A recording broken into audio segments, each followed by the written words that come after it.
stands one nation under God, indivisible, with liberty and justice for all. We'll get a motion to go into non-public, please. I'll make a motion. We go in the non-public section and RSA 91-A :3, number 2B. Second, please. I'll second. Second by Steve. Joe, Yes. Cindy, Yes. Tony, Yes. Steve, Yes. and myself, yes.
button to turn it on. You reach it?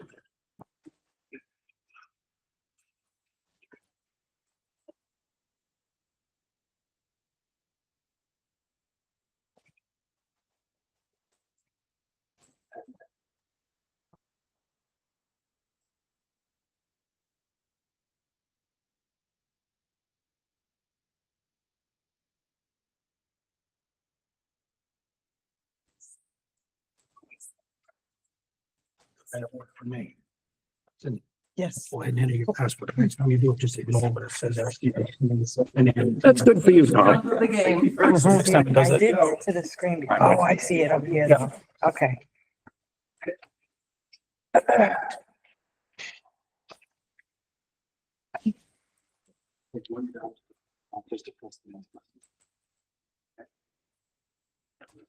I'm going to let our fourth graders introduce themselves, and they're going to talk a little bit about their recent field trip to the Great Bay Discovery Center. So why don't you start with you? My name's so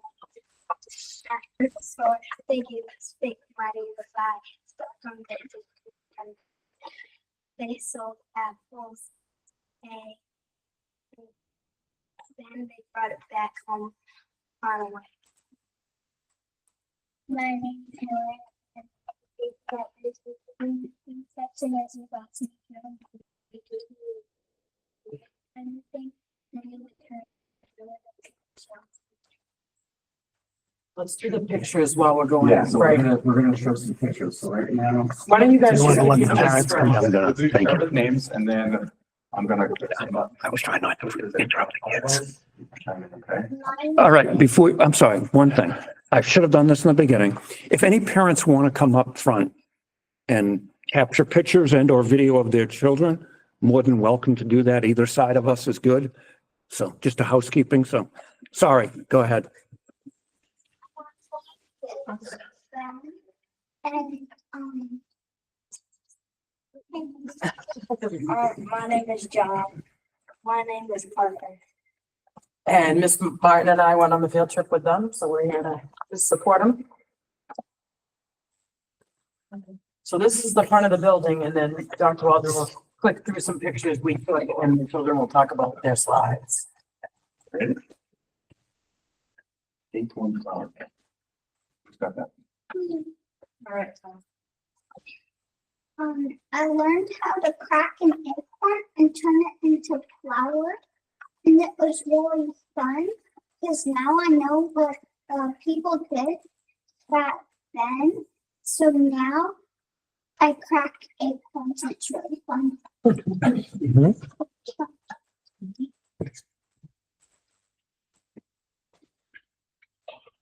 So with the lobsters, they would have this thing where it's kind of like pliers, and you put a rubber band on it, and you put it on the lobster so that they wouldn't like hurt each other when they get into fights.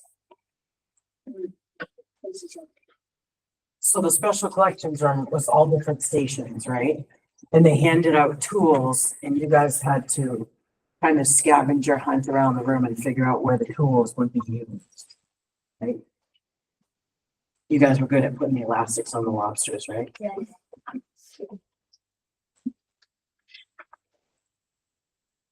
At the stores, Biggie was big money to buy stuff from the 1500s, and they sold spices and apples, and they sold apples, hay to feed the horses, and they brought it back home on a wagon or on a boat.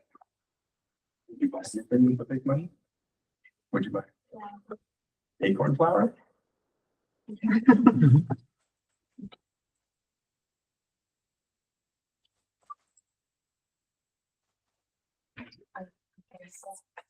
So basically, they would go out on horses and they would have a scythe, and they would cut down like big long grass, and they would put it on a like on a table looking thing and stack it all up, and then they didn't like bring water, so and they had Schwitzel. And it's like this drink. It has like molasses and ginger. I get. Yeah.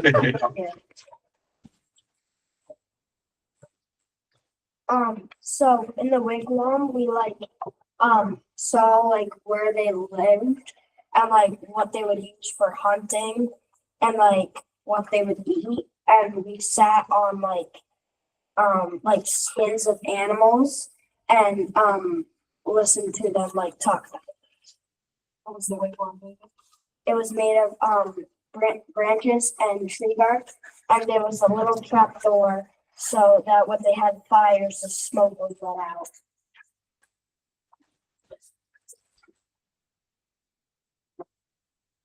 At first, we were making, but we would have like stuff, and then we would also have like a little stick missing in the center to drill a hole into the shell, and then to drill the hole to the shell. That's all the way through. You would put a string around it, and then you would move it against the wood looking thing to make it round. And what did they use the beads for? Do you remember? To make bracelets. Bracelets and belts and all kinds of stuff.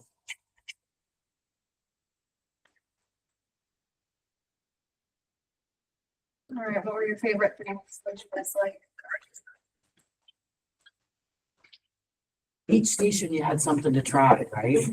Like when they did the turkey calling, you tried turkey jerky. In the store, you tried Necco wafers. Nobody knew what Necco wafers were, even though we knew what they were. You liked those. So what were your favorites? I liked everything. So I like the turkey jerky, the salmon, the cookies, and the Necco wafers. But I did not like the shorts.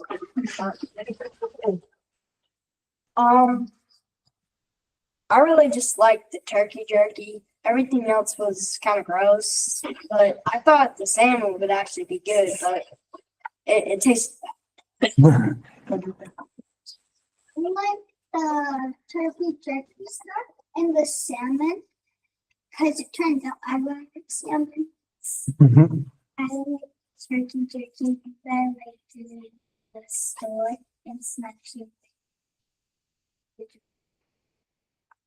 I like the when last day and I like the turkey jerky. Did you like the boardwalk? They have a long boardwalk that goes all the way out through the bay and you can see the suburbs and all kinds of stuff. Anybody like the Schwitzel? it tasted better than it smelled. Almost like that. Tasted kind of like a ginger soda. Yeah. I kind of like Almost. it. No, You could have made this. no.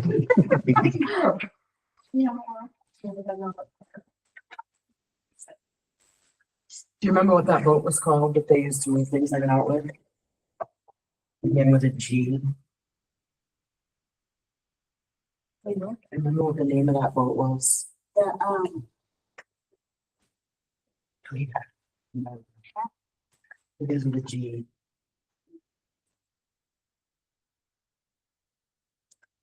The gondola. And they had a pretty cool playground too, right? Where we had lunch and got some free time with your friends.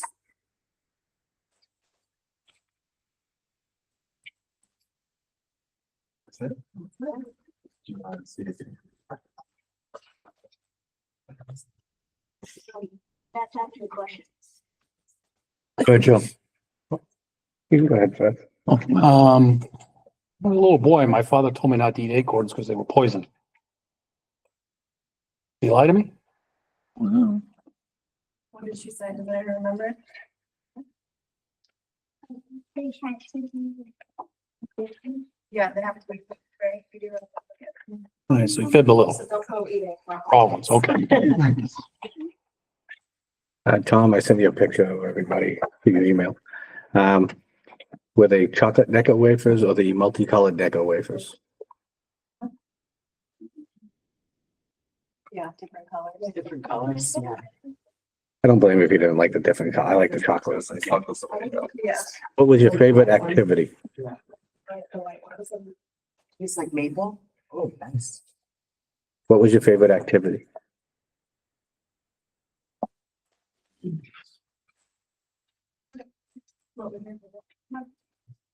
my favorite was the flying around because that's Mine was probably like walking around the boardwalk, like seeing like the birds and like the fake animal tracks on the boardwalk. Can you tell them what that was? The tracks. They were like tracks of like animals. Painted on the Like, boardwalk, yeah. right? So as we walked along and we came across tracks, we had to try to figure out which animal it was. Wait, girls, yeah, did you have a favorite station? My favorite station was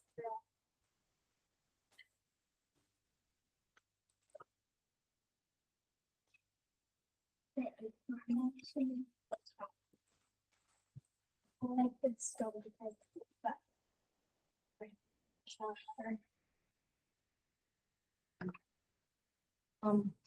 I think my favorite was probably the boardwalk too. Cool. Anybody else? Good. What kind of animals did you guys see while you were out there? I heard birds. Remember the name of the bird? So, Turkey? So, no. Yeah. A blue Blue heron, yes. What were some of the animals downstairs that room? That we learned about on the house? special collection. Yeah. There was, yeah. We had a little trouble with the special collections room because they were all, taxidermy animals. So we had a few that were a little taken aback by the taxidermy animals, but We saw like a deer, and there were like raccoons, that kind of stuff. Saw that from it. Eric, Eric? yeah. There was like.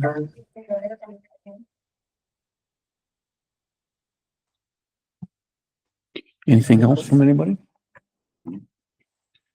Thank you very much for coming in. Thank you. Good job.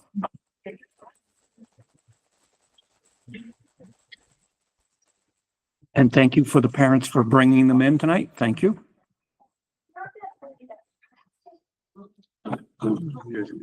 Maybe Tom will get her. Thank you, sir.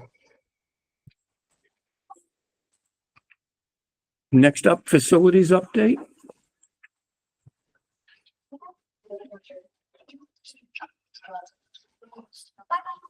I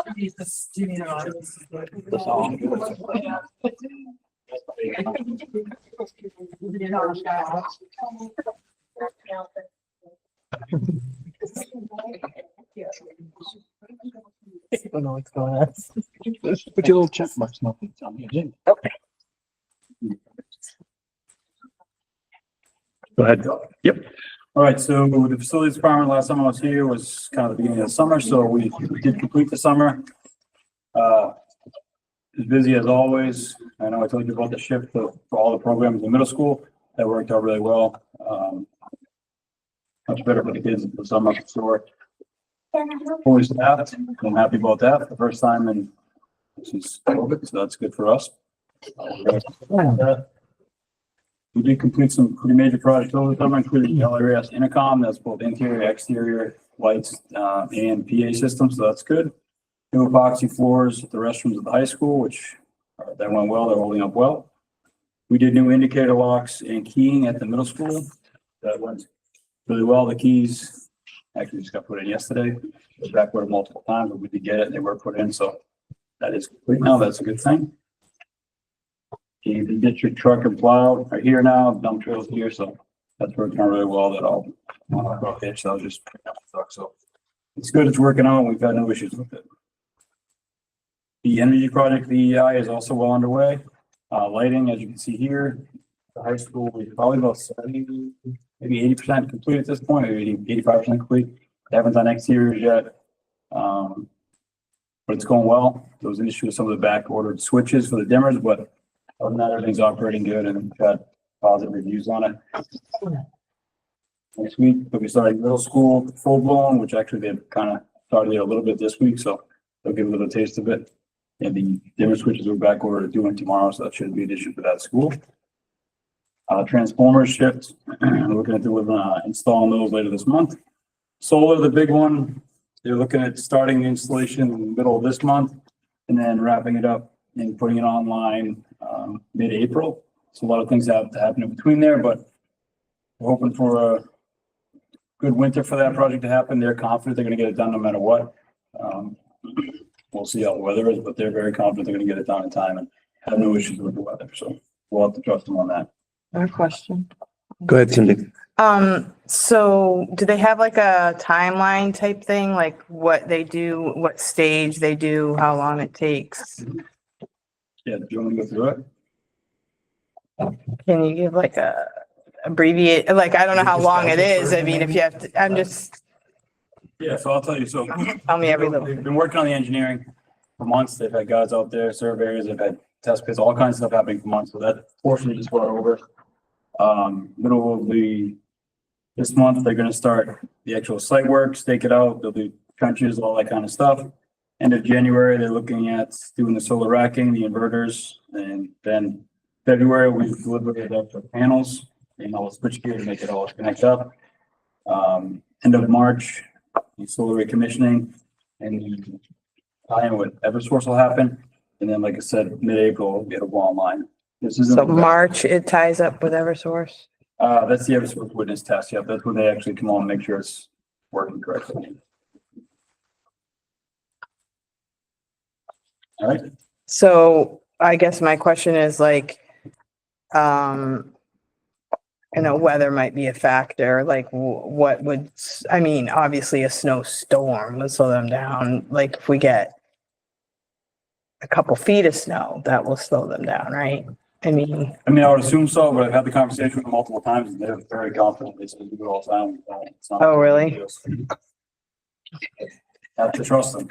You know how the winter goes. Anything like last winter won't even be a book on the map, but if we get a real harsh winter, it could definitely play an effect on it. so do they have to like drill posts into the ground? And so it won't mind if it's frozen, the ground is They frozen. should have that done.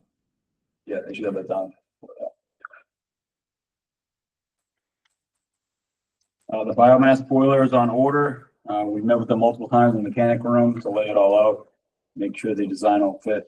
The original design they had would not have worked, so we have met multiple times, like I said, to make sure that's gonna work and flow, and the location of the silo, all that type of stuff is gonna work now. The drawings are complete, and that's gonna start, it says March 25, but basically as soon as we can get out of being high school, which I tend to turn the heat off as soon as possible, so hopefully by March we'll be getting that installed. Excited about that one. That oil tank gone. All right, so that's it for the facility side of things. Safety wise, we did the beginning of the year similar to how we do the beginning of the year with everything with the drill days. That is when our emergency response actions are given out one day at a time. So there's 5 consecutive days. Give the teachers an opportunity to discuss them with their students first thing right off the bat, so they get to know that. Then we drill them throughout the year. We've so far only completed our fire drills that we're required to do. We'll get into emergency response drills into this month and then throughout the winter. Each school gets in command, the safety teams have a meeting, like we always do at the district level, with all the school level meetings, make sure everything's on par, and we're working on before the implementation of the new reunification process. That's the goal for this year. Questions? Questions, comments for Todd? What was that last statement? Reunification? What do you So mean? we're in our emergency operations plan, we're implementing the I Love You Guys reunification plan. That's our goal for this year, is to get that off the ground. That's what it's called. I appreciate it, Todd. Very, very appreciative. Say it. Oh, it's much like our reunification plan we have now, which is modeled after the state plan. This is just a much more robust system with more literature, more gear, more, I'm gonna say statewide, but at least regionally. We're all kind of moving towards this. So if there's ever a situation regionally, we can help each other out.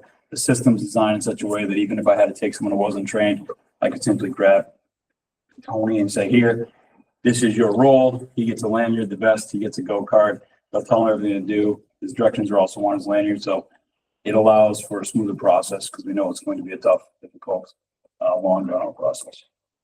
And it also allows, like I said, regional schools to help. So if something were to happen somewhere else, we could take our trained staff and help.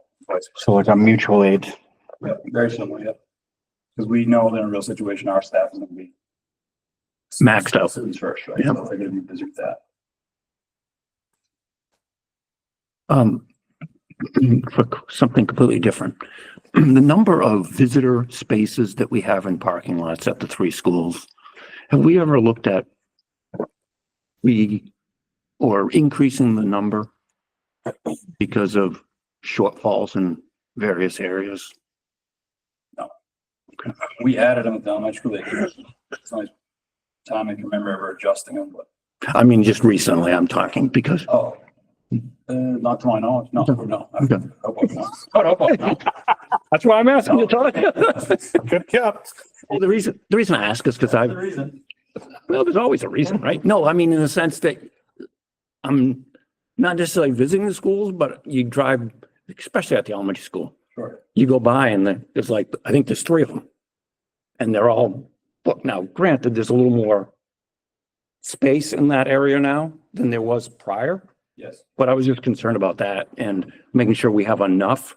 And then here at the high school, depending on what time you're here, if it's pre-K time, sometimes it can be short. And then at the middle school, there's not that many, but I don't know how many is the right number. If we have the right number, I'm fine. I don't know that there's a designated rule or law. I mean, if it's an issue and other admin feels an issue, we can definitely add them. nobody's raised this other than me, so I'll stop now while I'm behind. I'm good. Joe? We you can got- make adjustments. We'll do that easily. Okay. The elementary school has the three in the front and they also have some on the side too. For the parents park, there's some there and there's some out front where the teachers park. Are there? Okay. I know on this side, accessible parking, I don't know. Maybe there are some visitors marking the big lot too. Yeah, because I'm thinking, I didn't know there were around the side parking lot. But as a visitor, I would think go to the middle, the front of the entrance, and that's where you would find visitor, right? I think most of the parents probably go to the parents parking lot, not even thinking about it. because Can't speak for them, but okay. Didn't even know there was a parents parking lot. I just. Well, It's parents slash. at pickup, Yeah. pickups drop by. Parking lot, yeah. All right. Anybody else? Thank you very much, Todd. Oh, I got one thing. Oh, The door in the gym last night or yesterday got broken somehow. You know, see the silver box that screws the top of it, the damper or whatever. It got torn off. I put it back on, but it's gonna need some attention. Which goes in the. In the gym, the left side, the back right corner, The gym door or entering the gym? the exit, there was the way people go out. Oh, After they vote, Yeah, Corner. like that, Oh, off the back side of the. facing the the shock cemetery. absorber thing on the top. I don't know how it happened, but it got ripped right off the door. We have cameras. We'll find out who. Oh, there's not cameras. There's not cameras, We already yeah. found that out. But, yeah. I thought it was funny. No, yeah, stay out of the fray. That's the door. Thanks, Todd. All right, next up, nominations and resignations and retirements. We only have nominations and retirements. I'll do the nominations first. We have Deborah Cody, kindergarten teacher, LRES. I'll make a motion that we accept the nomination for Deborah Cody for LRES. Second. Second by Joe. All those in favor? Aye. My motion passes unanimously. Melissa McCowan, school nutrition for the whole district, director for the whole district. I'll make a motion to accept Alyssa McGowan's for school nutrition. Food service director, Food I'm service sorry. Director. Second. Second by Cindy. All those in favor? Aye. Motion passes unanimously. I have one retirement regretfully, Shannon O'Brien, OT at the elementary school, effective June 30th, 2025. Make a motion to accept the retirement of Sharon O'Brien effective June 30th, 2025. Second. Second by Cindy. All those in favor? Aye. Aye. Motion passes unanimously.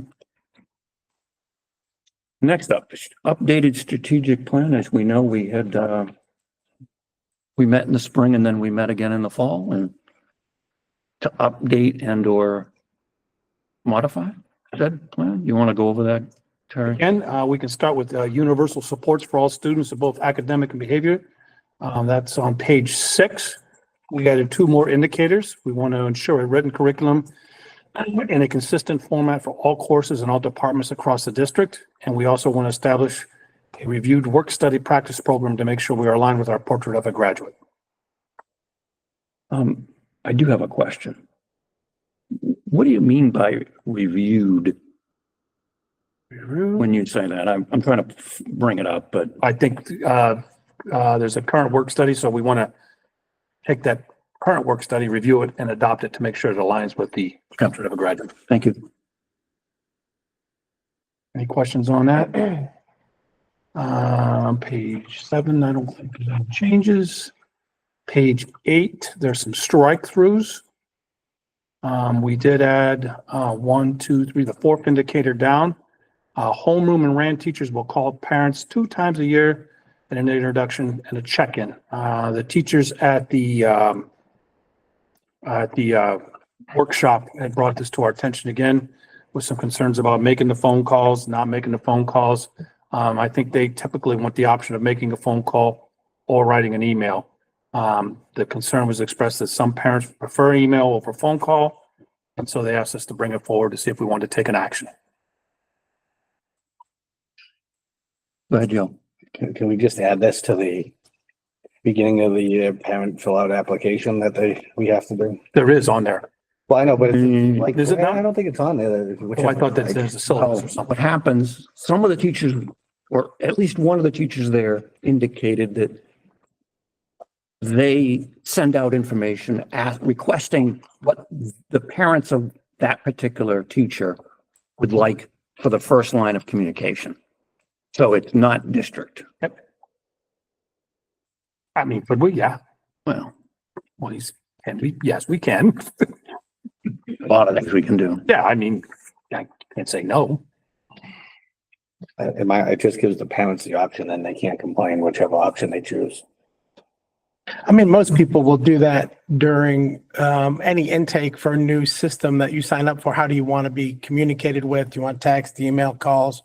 Like, I don't see why we couldn't offer folks an option. Well, speaking as one parent, depending on the situation, I would want emails in that situation, phone call in this situation. So there's no, for me anyways, because there might be district communication, there's school communication, there might be teacher, and unfortunately, sometimes principal communication. You know, those things, I just don't know how we cover all those bases by trying to delineate for that. Well, this is me. There are certain things that are just the typical communication. I think they could probably pick. When it's a snow call, they're going to get all of them. When there's an early release, they're going to get all of them. When there's an incident that happened about a month ago, they're going to get all of them.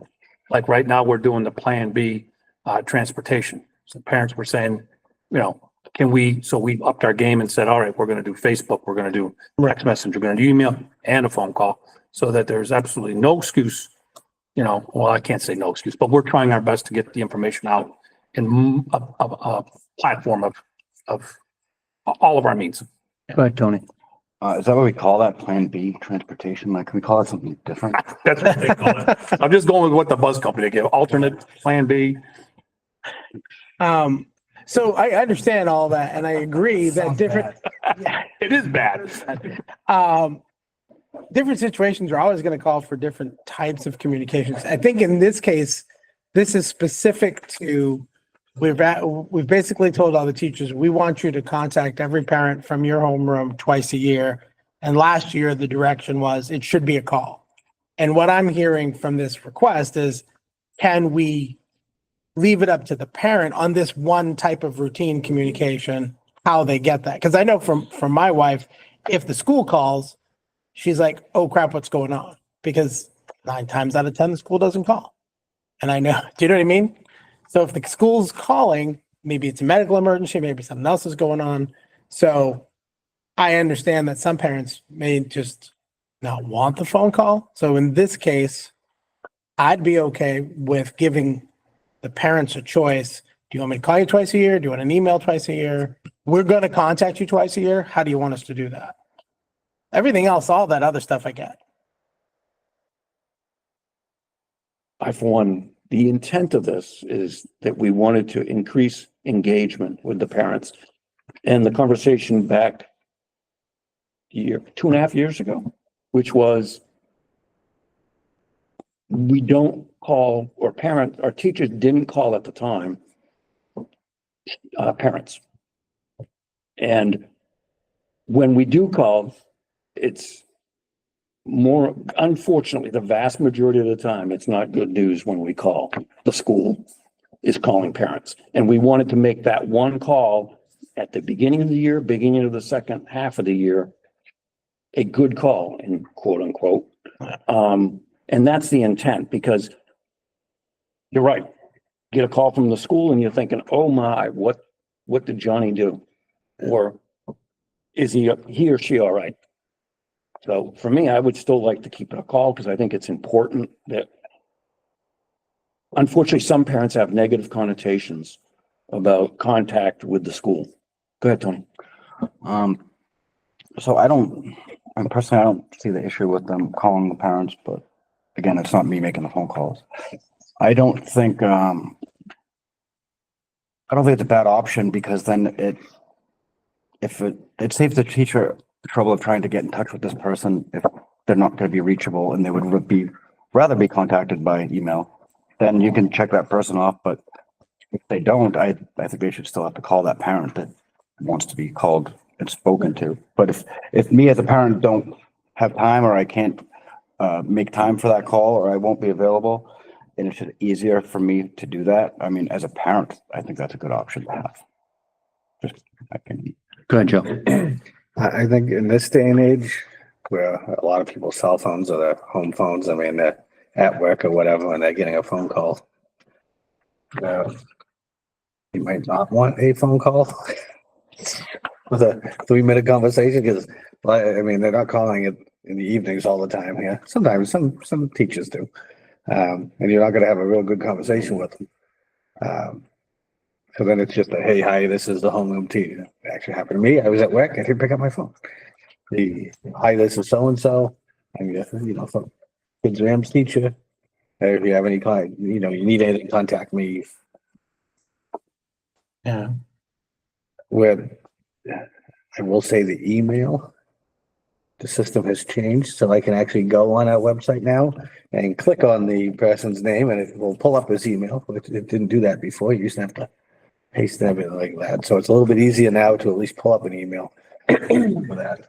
But if you have the email from the person, if you need to contact that person through email, because they're not answering the phone either during the day, you also have that email readily available to you as well. But the other thing too is, if a parent wants to get in touch with the teacher, they're not going to sit at home and wait for them to call. Like, I'm constantly in contact with both my kids' teachers, because I want to be. So that's a choice that the parent has to make on their own. No amount of calls or emails is going to engage a parent that doesn't want to be engaged. It's as simple as that, really. In my opinion.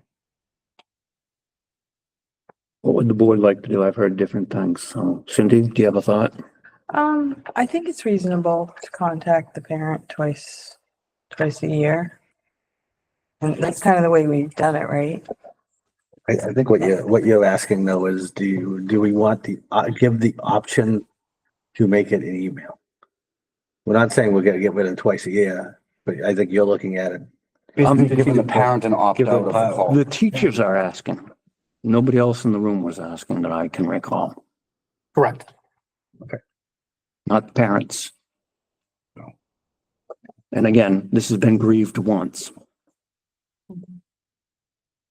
Could we make it an opt-out?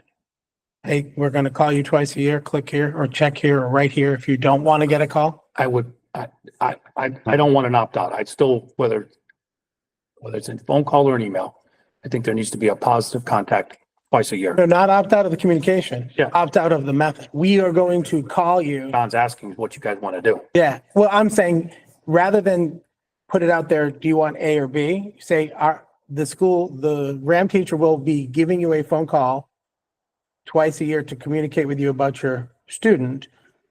If you don't want a phone call and prefer an email, Yeah, that's, click here, right? That's what I'm saying. Make it an opt-out. But it's gonna be a call unless you explicitly say. Yes. one way or the other, the information. And to John's point, I agree. It would be nice to get nice phone calls all the time. That's great. But to Joe's point, if I'm at work and the call, and I'm in a meeting with my boss and I get a phone call that says SAU 33, I'm stopping that meeting and picking up the phone because I want to know what's going on. People just hear that. They're usually those pre-recorded ones, so I just ignore them. Well, but I'm just using myself, right? But if somebody goes and then they go, crap, I was in the middle of a meeting. You guys interrupted me for this. This is not okay. Like, I want people to have the option. If we start with the preferences of phone call, I understand why you want to do that, but I think it's good to give folks the choice to opt out. I don't know if we have to make it an official motion or whatever, but that would be my suggestion. Let's give them an option to at least say, I'd prefer an email. I mean, you can make it more complicated and give them a call at this time and email at that time, but I think one or the other makes it simpler. Yeah, we're kind of limited in when that call can be made Right. because of contracted day. Go ahead, Cindy. So what is your preference that every teacher would call twice a year, right? Is that what you were saying as an administrator? I'm gonna be You don't honest. want to answer? No, when this first rolled out, I would have preferred the phone call. Okay. After talking to parents, hearing parents and hearing teachers, I think we need to change our way and make it an option. How many parents have you heard from? Huh? How many parents have you heard from that? Two during that strategic meeting, that two of them said they would prefer an email and not a phone call. Two out of how many? Okay, all right. Right, but I'm asking. isn't two enough? Honestly, if we have two people who are getting pissed off because we're calling them, that should be enough to make it an option. I wouldn't go let that me far. just- Can I say, That's what I'm saying. I did ask a question, but I did want to say something. Go ahead. Along with it. Okay, so I am a teacher. I am also a parent of many children, as you know. So as a teacher, as a parent, I know that in this situation, it's different because it's, a little bit more formal, not as what I'm used to. But I feel like having a good positive contact with a teacher, like say that's the first time you hear from them, then something does happen, then you've already spoken to that teacher and you kind of know their spirit, I'm here for you, I'm here for your child, and you've got a positive connection. And then if something does happen, you're not going to I don't know. I just feel like you're going to be more ready for a discussion.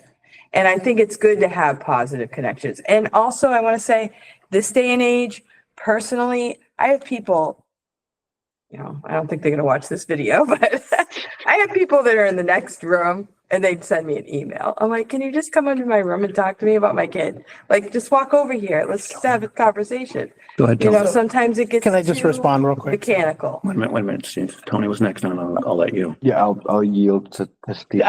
Just to respond, so A, maybe pissed off was the wrong term. I was trying to throw it at an extreme, right?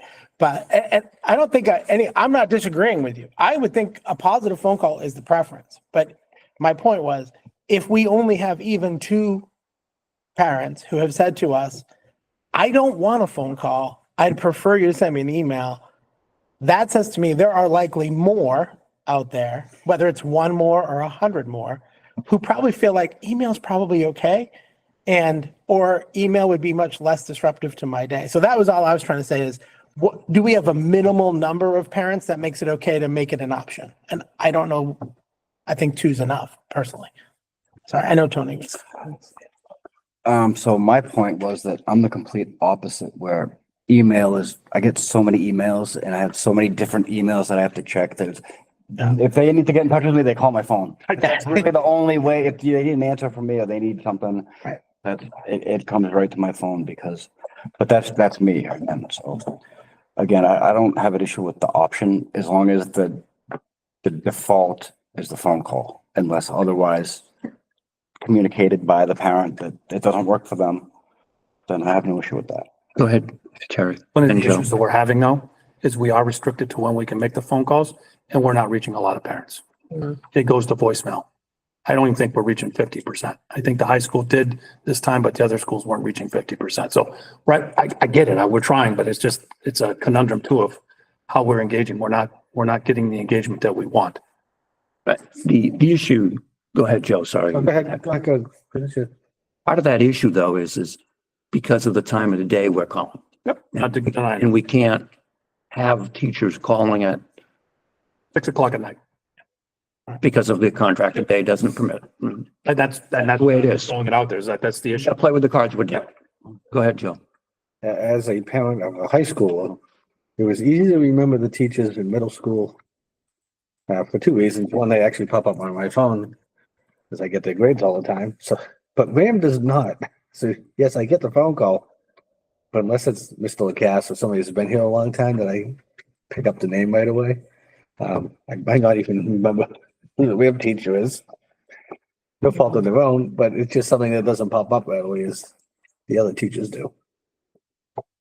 Right, so sounded like it was Steve, Joe, and Tony were in support of, lack of a better way of saying it, is giving if you check this box, you're gonna get an email as opposed to a phone call, these two specific instances. Is that the read I got? Yeah, I would call it a parent opt-out more than Yeah, anything no, else. Yeah, yeah. All right. Very good. The next one down deals with the communication that's going out monthly. I know that Amy shared hers, and so hers is going to be going out. I know that Wait a minute. Amy, who? White, the principal at the, Principal. Right, but this is talking about teachers. well, she showed me the Template they're gonna be using. template they're going to be using to send it out. I thought they had been the school that was doing it the most. Well, I think we discovered, I thought you brought the attention that it probably wasn't uniform, so we're trying to make it more uniform. Okay, but no, the information though is that the elementary school is doing it At a more frequent, vigorous rate than the other ones. And the other, at the high school. they're working on it. It's getting close. So we're gonna go another month without, I don't think it's going to be a month. because we didn't get it in October, September. Well, it's 1st of November, so we got some time here. Okay. All right, so what are we doing about that last thing? We just kind of like, okay, One, the call, so the. we're going to do a parent, So is that, Yeah. did we come to a conclusion there? Yeah, I had said there were three, All right, and so that- I named the individuals, Well, just to no, be well, clear. I just wasn't As sure. to, I just wanted to make sure that the three of you, We I got a wasn't putting consensus words in here. your mouth. Okay. Yep. So that's going to be. I don't know about consensus, but the direction is that. Okay. Because people will be like, ask me like, well, what happened there? I don't know. We kind of moved on. Okay. okay, so we'll get the newsletters going out. Last one, increase parental knowledge of impacts of behaviors in schools environment by providing parents. I think that's just cleaned up some language there. Moving on to page 9. We struck out behavior, BAT team. It's considered, oh, John, what do we call it now? Oh, boy. It is It is that. the BAT team. I don't know. But it's just that Yeah. the conversation was, is that really the right group to encompass all of the things that we're talking about? I think we were looking at district building, so we put a will in there because that makes the everyone. Establish a district-wide grading team to recommend a grade 6 through 12 policy. That's just cleaning up some wordage, or it's district-wide, and we really only wanted to look through grades 6 through 12. Once again, will, because we want to encompass the whole school and not just that team. We'll develop and recommend policies and procedures for district-wide consistency. I think that's it. Yes. Any other questions, comments before we take action? Hopefully, was it on the take action? Yes. If not, if we can get a motion to approve the updated version of the strategic plan. I'll make a motion to approve the updated version of the strategic plan as amended. Second. Any further discussion? All those in favor? Aye. Motion passes unanimously. Thank you, Barry. Next up, 25-26 budget follow-up. Administration has quite a bit of information they want to impart. If you go over the questions part first. How would you like to do? Yeah. Okay. Technology, how many Chromebooks do we have? We have 1,168.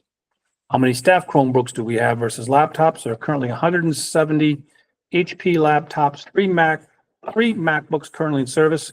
Staff Chromebooks vary depending on the jobs. We have anywhere between 15 to 25 in each building, given out to staff members.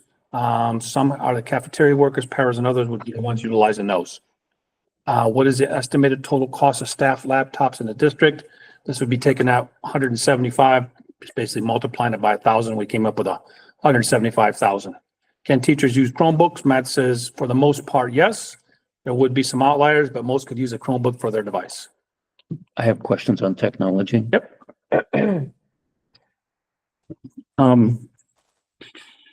Which lines are the laptops in? Oh, boy. I don't need that tonight, Marjorie. I can give it to you, sir. You have it, that's fine. So I'm gonna cross that off. I'm not gonna write that down. Then what does a 14-inch Chromebook cost us nowadays? Oh, just bought a bunch of them. There's like one. Well, I didn't know what size we bought. I know we paid $230 for them. I didn't know if they were the 11s, like this beauty. We bought the bigger ones. 14s. We're only buying the bigger ones now. I do know that. I thought that the smaller ones were going to be used for the younger grades. I'm not sure 100%. They didn't need, But I think we bought the big ones this time. so 230 is the number to go by? Yeah, I think he said the older ones, they were given to the younger kids, the smaller ones, and then as they replaced them, they were all going to be the 14. larger ones. I thought so too. So it's not all at once, but as the rolling replacements come in, I think they were all the larger model. I think so. Why would we do that at a greater It's expense? just easier to see and look at. They're easier to use. The kids are. I see you doing this all the time. It has nothing to do with it has to do with the operator. Just say that's bigger than my parents' TV when I was growing up. Well, I know too, yeah. TV. You can also make the Font's bigger, yeah. But I don't know if a first or second grader would be able to, well, I know. So I'm trying, Cindy. Then are we buying any Apple? I don't know if computers is the word for Apple, but I'm going to use that in this budget. And we've bought one in 3 years. This one's not even new. This one's 4 or 5 years old. I took it off the shelf. We haven't bought a Mac. I think we bought one in the last 3 years. So does that mean we're not I buying? don't think so. Nope. They're really good at refurbishing them here. Yep. And I think what would happen is if it came to a point where They couldn't. they couldn't, then possibly we. Chromebook would be good. Yeah. No. Sure. Just say if you use a Mac and go into a Chromebook, that's like two totally different. I know. It's like, I know. I'm like, if mine broke, they gave me another one. I'm like, how old is this one? He goes, it's 4 years old, but it still works fine. I'm just, Go ahead, Marjorie. Your replacement for laptops and computers would be on the last page of the technology budget under replacement of equipment, Object code is what? 575. 500,735. The last one, the 2533. Oh, I guess it's all four of those, right? Elementary, middle, I don't know where you are, Steve. that last page, 1, 2, Of the 2. technology budget.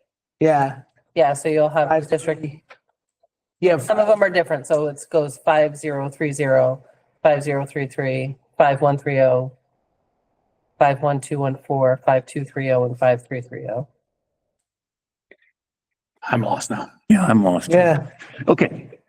The object code is 500,735. Yes. Which of the four lines are the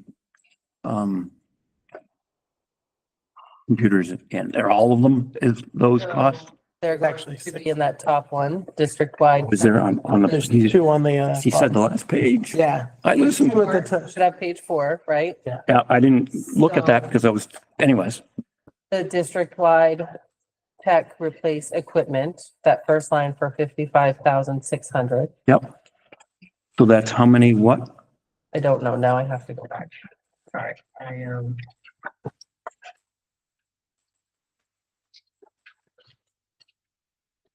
And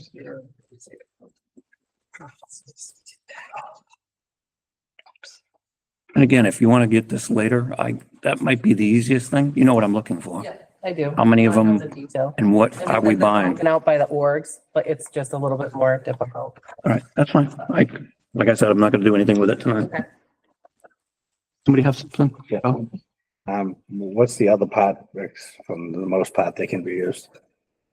What's the no, they can't be used part of that? Oh, I think that, I know like. Marjorie couldn't use it. I don't think Sandra could use it off the Yeah. top of my head. I might struggle with it a little bit. Well, I don't. think- Administrators might. No, I don't think we're looking at- But the it was teachers- listed that the. Yeah, I think most of the teachers would be able to have it work. Okay. Most, not all, but most. Are they going to be? Will they be able to get in? I just want to know if they'll be able to get on all their apps that they need to get on. According to Matt, you know? yes. He talked to Jeff Delange over in Barrington.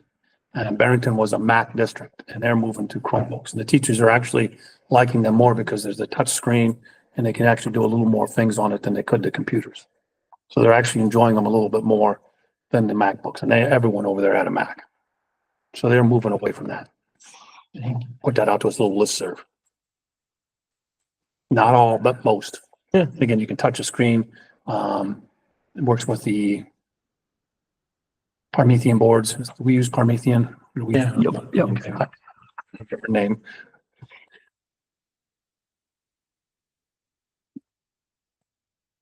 We're good with that one, technology? I am. All right, middle school. Middle school referees, the officials increase every year. This also depends on the amount of home games. Currently, with all the sports, there would be 75 home games for the year. 75 home games, $150 a pop, which is $11,250. Printing, they've added the agenda books for the sixth grade in the addition to the fourth and the fifth grade. That's why that went up a little bit. On that one. Why do they need to add it to the sixth grade when the idea being at some point they need to transition to Google? You'd have to ask Tom. I'm not 100% sure. I can ask Tom why they wanted to do that. I'm sure that I think they're struggling with agendas, and so this is why they did it with sixth grade. They're not struggling using the Google, so they wanted to go backwards. How much, if we could get the cost of that, please, for the sixth grade?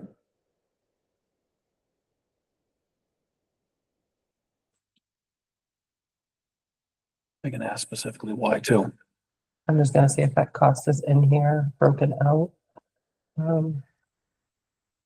Really quick. 1, 2, 4. Again, I don't need it tonight, so. Looking in the uniforms, the cycle uniforms for athletics, I know that Jeremy is going to be working on putting a cycle together. But it was $5,000 were submitted for boys and girls basketball jerseys. And I think that was probably the most needy when they were looking at all the uniforms down there. To clarify, so there is 5,000 for uniforms, Correct? and that's what I wasn't sure about. I didn't I'm understand. not 100% sure on that either. It sounded like in either the correspondence or conversation, there hadn't been money allocated. For that, I'm allocated, and so we. And I'm thinking, how did they get the uniforms? They're adding 5,000. Were they uniforms back in my day? Oh, go. And, I can look more into that. Go with that stylish shorts. Shorts were a little shorter. The old Dr. J basketball shorts. Not as much cloth back then. No. Can we reduce 1241 for the two-way radios? Yep. This was completed on the spreadsheet and in Munis, so Marjorie cut the radios that were in Tom's budget because we just bought a bunch of them. Curriculum, Marjorie to calculate the total cost of curriculum coordinators. So the total cost of that is $121,399. We've adjusted my salary. Go ahead. I'm sorry. The middle school. It's not a question in this, but the general supplies line, Tom had indicated, or Marjorie had indicated it could go to 21,675. Did that actually get changed to that? And I didn't see it in the changed to budget tab we had, Marjorie, and I might have overlooked it. I'll have to look. Thank you. Sorry. You good? Yeah, thank you. Curriculum. We did the curriculum coordinators. Everybody go with that number?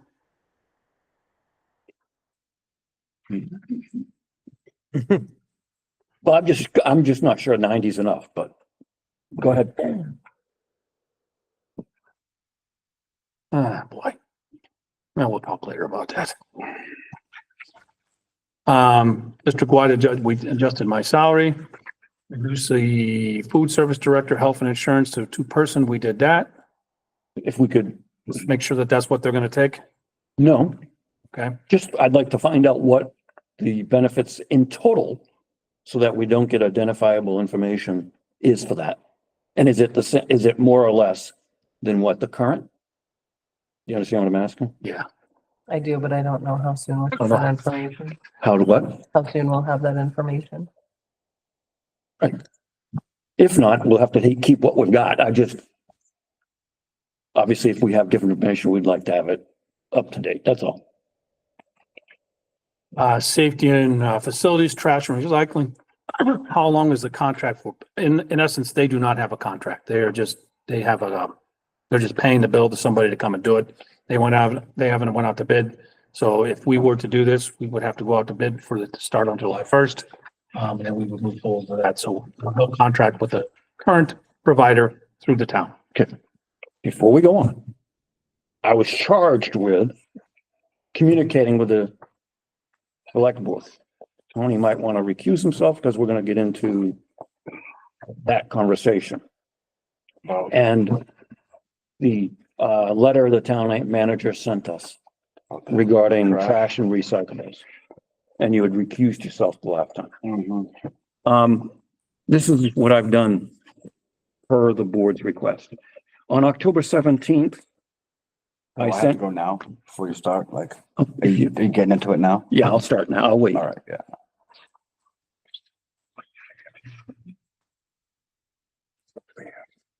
I recuse myself. Thank you. Yes, to get up. He doesn't want to talk. You actually No, I have to think leave. I don't think he does, but I don't think you actually have to Well, go over we're there. gonna have to figure out what we're gonna do. no, I believe, I did a lot. Oh, he doesn't, yeah, he doesn't hear. Technically, he doesn't have to leave anymore. All right, so on October, Watching at home to. October 17th, I emailed Patricia Bergio, Chair of the Select Board. Last night at the school board meeting, we voted to request a meeting with the BOS regarding Mr. Robichaud's letter to Terry Leatherman dated October 15th, 2024. I will follow up with another email when I get the wording of our motion. So that was October 17th. October 21st, I sent another email to Patricia. The motion the school board passed Wednesday, October 16th was, and I will say this is me watching it on the computer, trying to rewind and back. So it might not be exact, but it's pretty close. We request to meet with the select board about the letter we received from the town manager and the unwritten agreement the town and school have.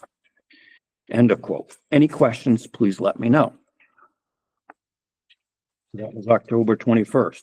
Then October 24th, I sent another email. Patricia, when can I expect a response to the school board's request? Now, 2 weeks later, I have yet to hear back from the select board chair. At some point, we need to put a stake in the ground because we got budget. Right now, we have 41,000 and change in the operating budget that's been presented to us. And we had said we wanted to have conversations with the select board. Apparently, I won't interpret any more than that, other than we haven't been responded to. And when I started this almost 3 weeks ago. So we've sent 3 specific requests for a meeting I read these emails, yeah, that have not been responded to at all. correct. So my question is, what would we like to do? I can't lead a horse to water. You can't make him drink. So, Yeah. Like I said, at some point we need to do something, either say we're not going to pay, or we're going to pay and take action, or we're going to say, okay, we'll pay that And then there were discussions at the board meeting when we discussed this, whether we, okay, if we're gonna do that, the town won't be able to use the buildings, or we'll charge them to use the building. And Steve said, we'll invoice fight over it. Not those words, but that's the Yeah. gist of it. That's what's gonna happen. I guess I'm disappointed. I guess, because we did talk about what do we do? Because, part of the reason we had this unwritten agreement was they help us, we help them, we do this, they do that. It was sort of, we're all one town, it should be all one thing. So I guess I was hoping that they would at least entertain a conversation about the process. I know we talked with Tony last time about, there's nothing in writing, so great, let's get together and put it in writing. I hoped that would be something we could do.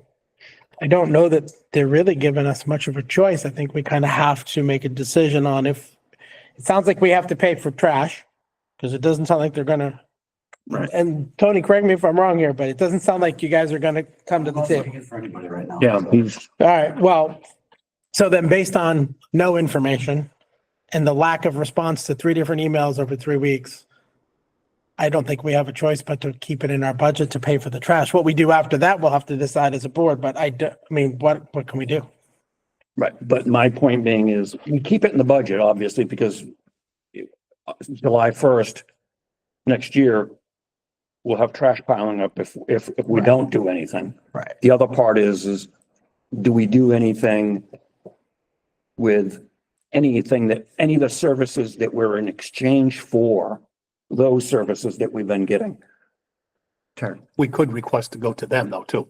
Well, this wasn't a request for them to come to us.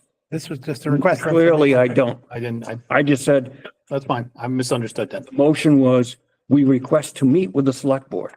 It doesn't say they have to come to us at 6 o'clock on Monday, such and such. Okay. It was just us asking to meet with them. Time and place to be determined. Go ahead, Joe. In my mind, I mean, we use a hell of a lot more trash than the town does, and I realize it was the back and forth. I mean, I definitely think we should meet with them because I would like to see at least the plowing. I mean, in my mind, that's the biggest. I don't understand. Well, because we talked. Because they didn't tell, right, but the letter didn't indicate anything about, But one may have to do with the other later on. We don't know that, so Part of the reason we wanted to talk to them, right? I'd like to get something in writing at least. To make sure that, it's 2 to tango though. because that is, so in my mind, we have to keep it in the budget and then, heck, if we want to, one of us wants to go down to the select board and say, we've emailed you a couple times, we'd like to meet. If you want, I don't care. I'm not interested in begging. For me, I think we need to either charge them for the buildings, the use, because again, this agreement, in exchange for, we give them this and they give us those things. And it was, our list is lengthy, their list is lengthy. And I don't know why it would be like going to work and they're going to tell you, okay, we're not going to pay you to come in anymore, but we expect you to still do the work. That's not going to fly. And I don't know why we would say, hey, that makes sense. We're going to have to pay for something we were getting in exchange for something. And then no longer get that payment or the service. And we're still going to provide the service to them for free. It doesn't make sense to me to do that.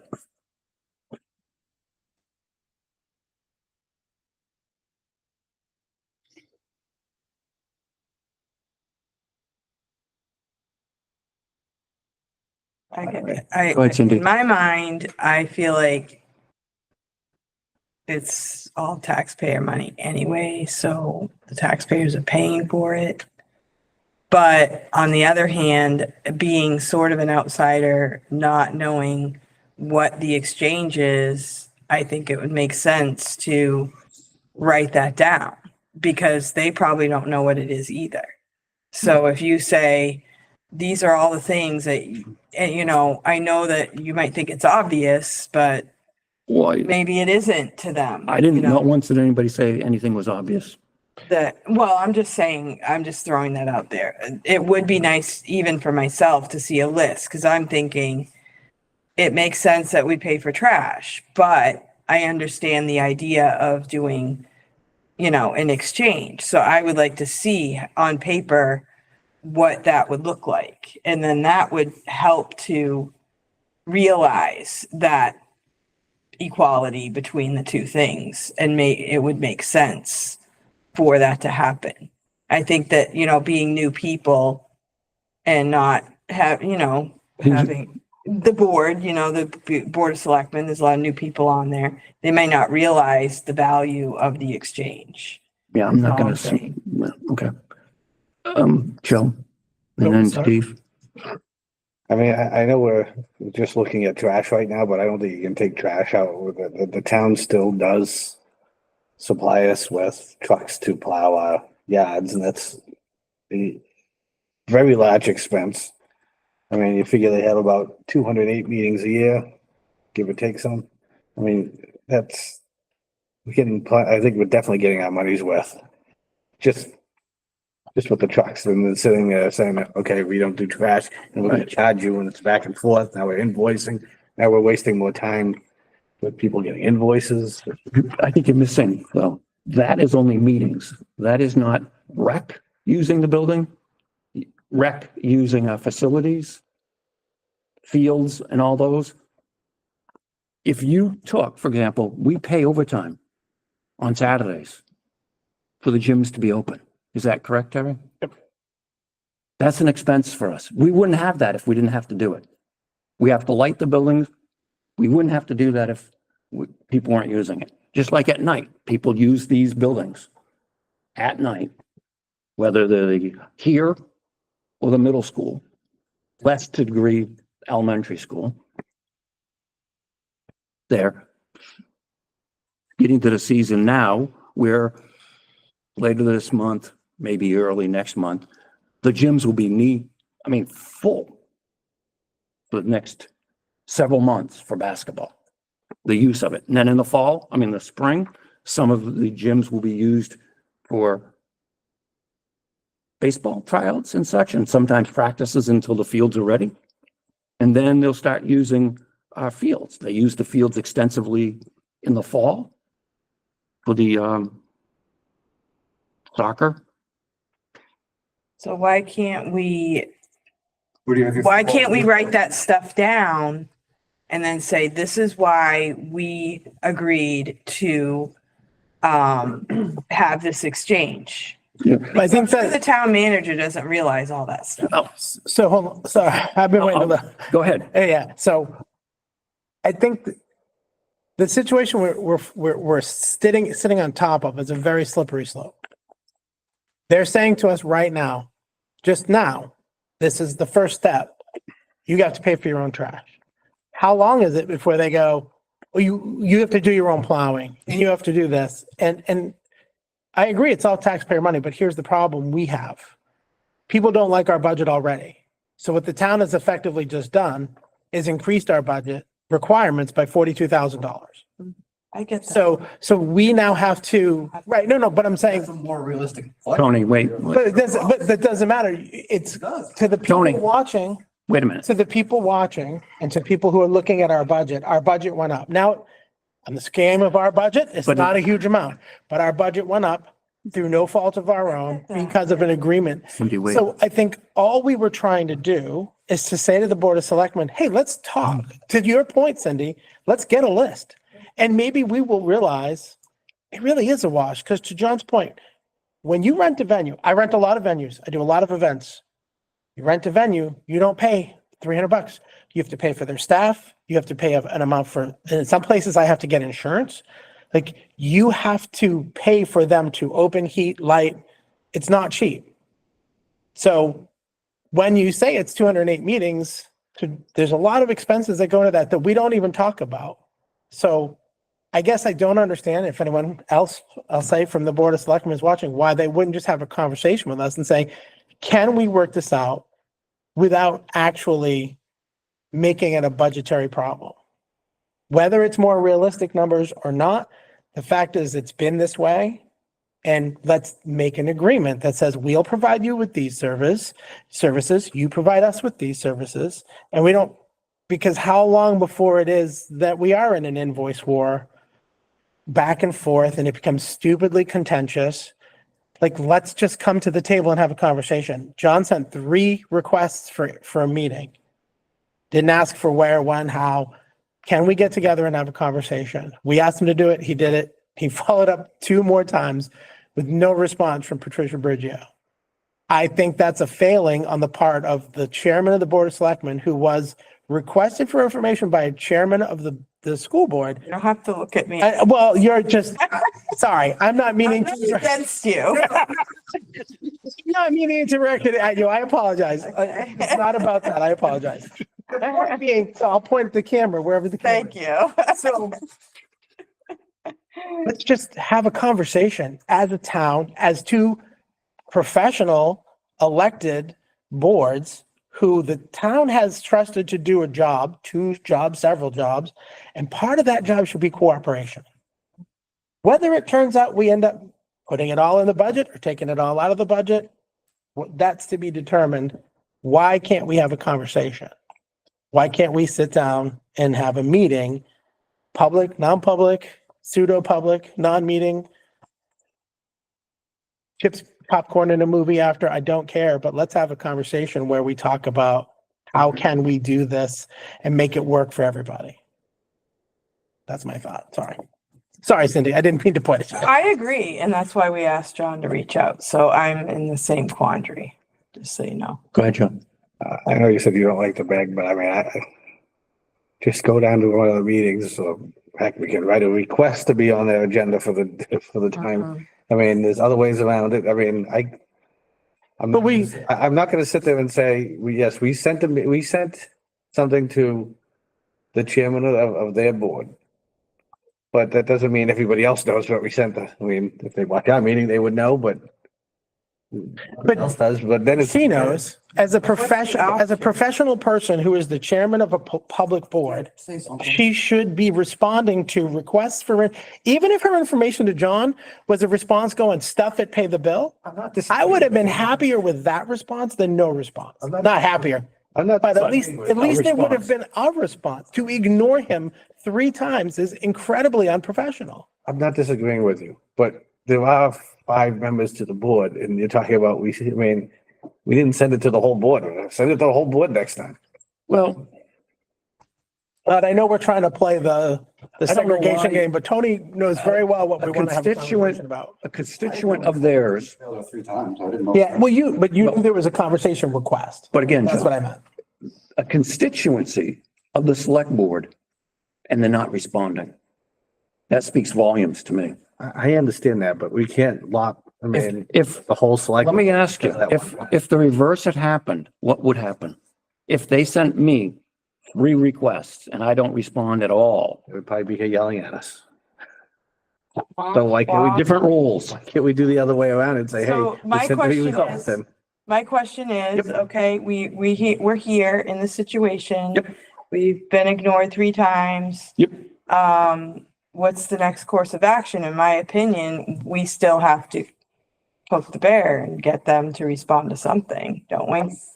Or we have to send them a letter and say, okay, we'll pay the trash, but you're not using our school anymore. We have to do something. Well, that's why I'm asking the conversation, because it relates to the budget, right? Yeah. And that's why I said I've got to talk about it tonight. Go ahead, Joe. The catch-22 here is that, yes, we can sit there and act all high and mighty and say, we're not gonna let you use the facilities unless you pay us this certain amount, then we're only hurting the kids that, from what I gather, most of the kids are coming from our town using our facilities. They're gonna charge them more to sit there and, I mean, I'm gonna guess that at that time, the select board's not gonna sit there and add to their budget.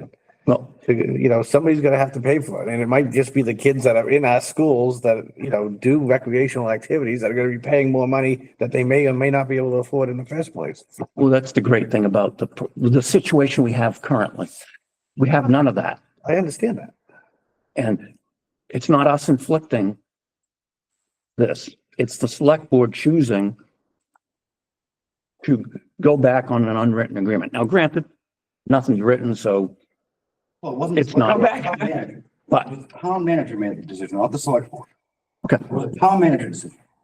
Yeah, but he shouldn't be acting without the board. It's his job.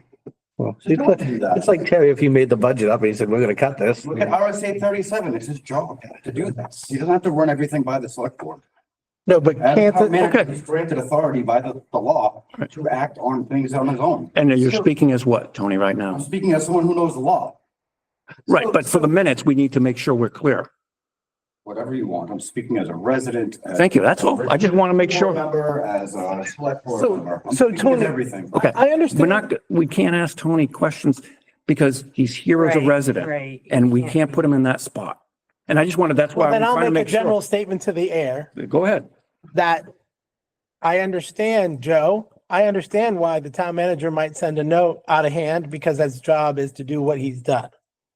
But I don't understand that when that letter hits our inbox and we ask for a conversation with that board, why that board would ignore a request for conversation for something that their town manager, our town manager did to say, hey, can we talk about fixing this, changing it, working something out?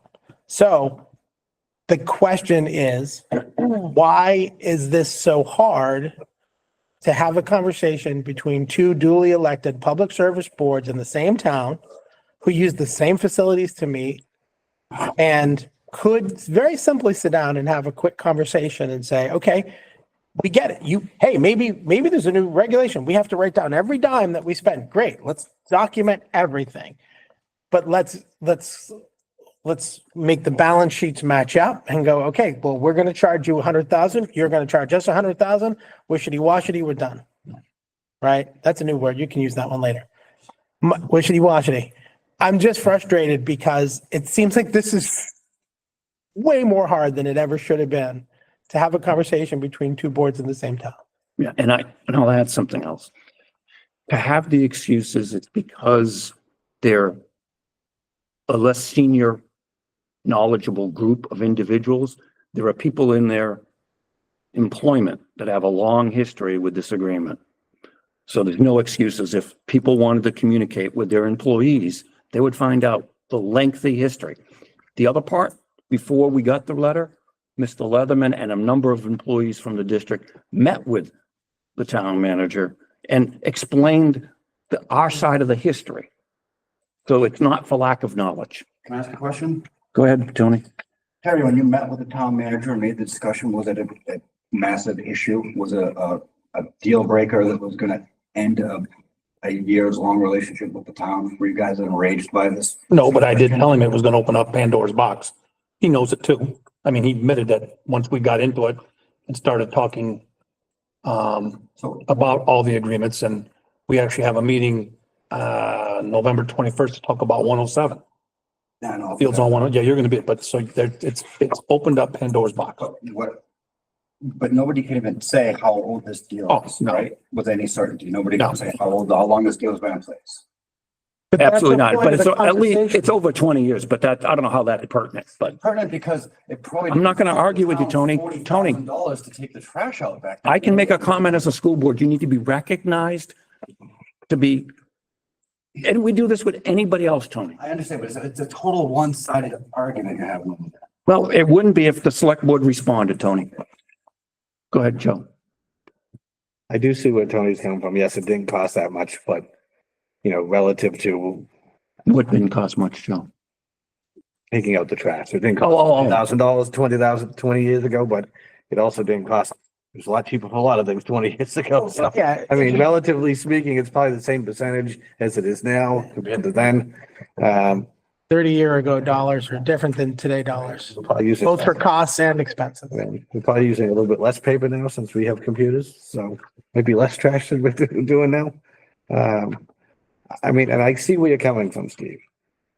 But I'm not gonna sit there and lump because the chairman of the board should have been sat there and sent us an email back, whatever which way. I'm not disagreeing with you on that.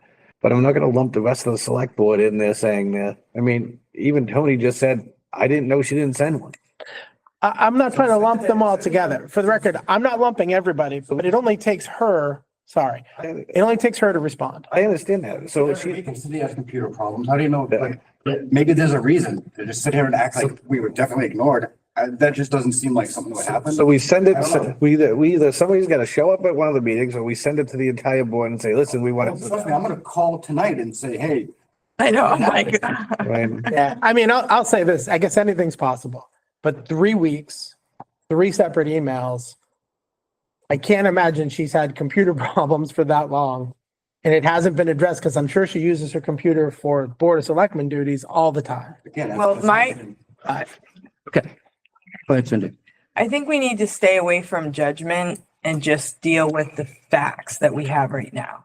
We have the facts that we sent 3 emails that weren't responded to. We have the facts that we have trash that we may or may not have to pay for. What's our next step? Like, we don't really need to judge who did what, why. Right. Just like, what's the next thing we have to do? Go ahead, Joe. Right now, we don't need to talk about any steps to have to do. We need to sit there and put in the budget or not. And my thing is, we'll just put in the budget for now. But, Take it out later if we have to. but the question becomes, Joe, are we going to charge? Because there was discussion at the last meeting about charging revenue or charging to use the facilities for the select board or the town. And if we're going to do that, we need to know that for the budget because it would be a revenue. We don't even know how much right now we're paying for. You said it's 208 meetings they do? Around, I just did 4 meetings a week for. Yeah, I wouldn't know. So we'll charge them Sometimes- $197.62.5 per meeting, which roughly translates to $41,106. Oh, there you go. I mean, that's the back and forth invoice, like, and I'll be honest with you, $200 to use a facility fully lit and all that is pretty cheap. But Joe, I don't disagree. If you think we should show up at the town meeting just because it helps push us forward, I'm okay with that, but I think it's, I said it like 9 times. Yeah. I think it's foolish that we have to do that. But the fact is, we have to come to a resolution. I cannot sit there and say, we're gonna charge these people right now. Right. The town says no. I'm not gonna kick 1,000 kids out and say, you can't use our facilities No, I agree. like next week. Well- We have to have some sort of a meeting before we make that decision in my mind. Well, what was discussed wasn't the kids. It was meetings for the town. Nothing involving the kids of the community. And that's part of the agreement that we have. All those things that we do for the town. And at some point, are we going to give them from free? Because they're not giving trash to us free anymore. Again, this decision in mind, we have to sit down with the board and then make it up afterwards. I mean, I So can't, what is the board, if that's what your recommendation is? How are we going to make somebody communicate with me that isn't willing to communicate with me? Trust me, don't worry. Just go to public comment and the board of selectmen. Like I said, I'm not going to go begging. I'll go to the board of selectmen meeting and talk to them about it. As a select board member, I'm annoyed that this is going on, and like I said, I was unaware. I will reach out tonight and get to the bottom of it, and I will. But I think the behavior going on here tonight is a little bit extreme. Yeah, I don't disagree with you, Joe. I think the meeting should come first. And I think the reason for all this extremism is because there's a fear that this happened. We asked for information and for a conversation, and there was no response from the one person. And that leaves us with no information to make any decisions on. So I agree. We need to have that conversation first. And I think the extremism, Tony, comes from to the air, comes from the frustration of saying, okay, we don't understand this. It hit us out of left field. Can we have a conversation? And I know you've said the ghosts in the air have said that they will talk to folks for us. This is a really silly thing to set up this way. But it's just, yes, I'm trying to stay as on the line as I can. So sorry. I'm with that. I would like to have that conversation first. I'm okay for tonight to say, let's put it in the budget. When it comes to charging back or anything else, let's push it down the road for now. And then, which I think is what you're saying, Joe, and then try to have this conversation first, because I prefer not to do any of it myself, but. Right. So what's the next step? I just want to say one thing. My concern is like what Joe said, if we just say, we're going to pay for it, then we're going to charge for services on their end. The town is actually paying twice for something that should be, an exchange. So I think it's good that there's an exchange. But, so I wouldn't want to give up on that until they actually face to face say, whatever they're going to say. So, but again, what's our next step as a board of school board? I think we just keep it in the budget for now, because we can take it out. So we're not going to communicate with the select Oh, no, board. I think or- we stated that we want to at least either send an Right, email but- to the whole board, or we don't sit there at a board meeting and How about this? Because I think what I hear you're saying is, what are the specific steps we want to take? From what I'm hearing, what Yeah. I've gathered, leave it in the budget as is. Yep, I Let's understand send that. another email to the entire board saying, we would like to have this meeting. Please Please. respond within the next Put us on- 48 hours, or we might have to make other decisions as our board without information that we don't want to do.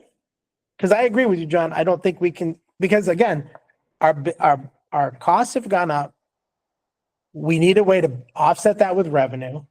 And I don't want to charge the town, but they're not giving us a lot of choices without communication. So I'll say, put it in, ask for the communication from the whole board, and give them 3 days to at least respond to the email. All right, what I'll do is I will take the last email that I sent to Patricia and I will send that to the entire board asking for a response. Does that work? that works for me. Yep. One other, John, Next up, before we go, can we get a cost analysis of basically everything that they do as a town here before we have this meeting? why would we, I don't think we need to do that. I mean, that's a lot of work because you gotta, if you're gonna have an analysis of it, what if they, because for example, and I've used this example with other people in town. If they have to create a gym because they're gonna have basketball, how do we say what that's gonna cost?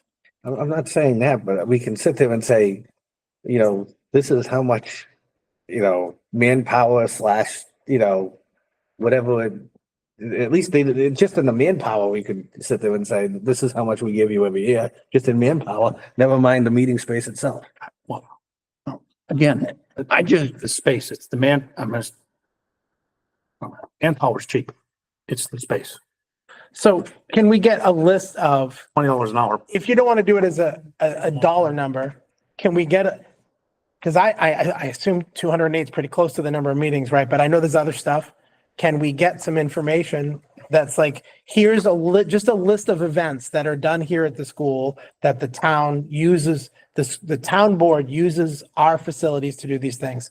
We don't have to have numbers about 800 a night or 200 a night. We can just say it's 59 times, 172 times a year you use these facilities for no For cost. an hour or 2 hours. Right. Whatever. And that for those times, we have at least average it out, 3 people per night. We have, You can't, I'm just gonna be real, you can't count the custodians that are here now, because they're here no matter what. Right. so we will need at least one person for every event to be here to open and close the building for them.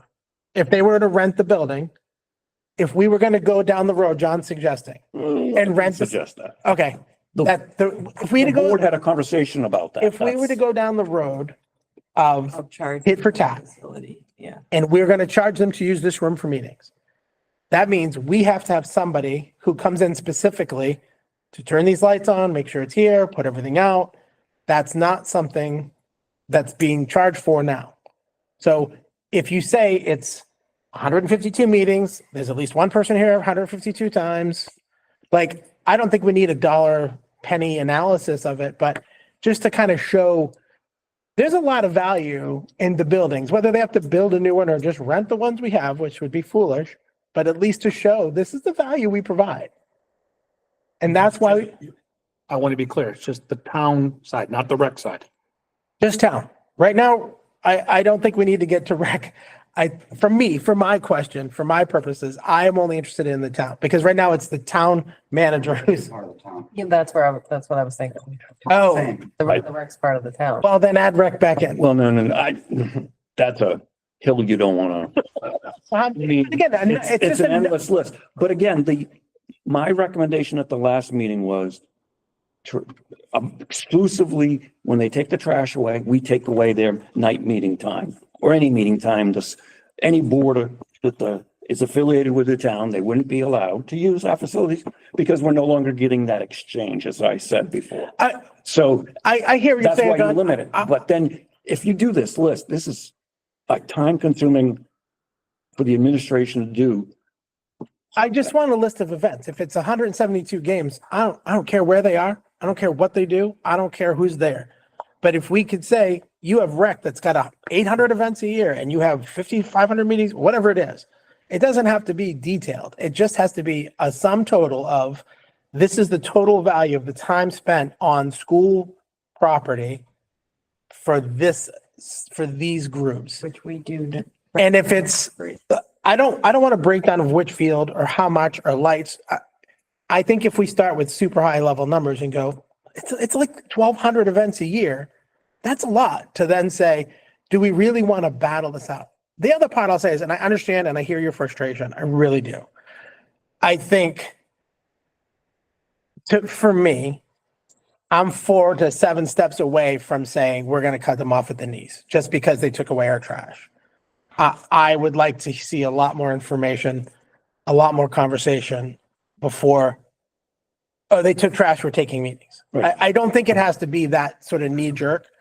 And I know, I know, I apologize for that term. I'm just saying, I don't want it to play that way. Go ahead, Joe. I know what is I don't see it in the policy, but I know we have a matrix that we charge people to rent space in the school. Yep. Yeah, it's part of policy. I don't remember the policy number. but- I looked in the facility. Nomenclature. But it's not. How much is it? I don't remember what it is, but I remember talking about it. We have in Outside of policy, bedrooms and the rents, Yes. outside of. Outside. And on the weekend, we would charge them rent. for example, if Craft fair.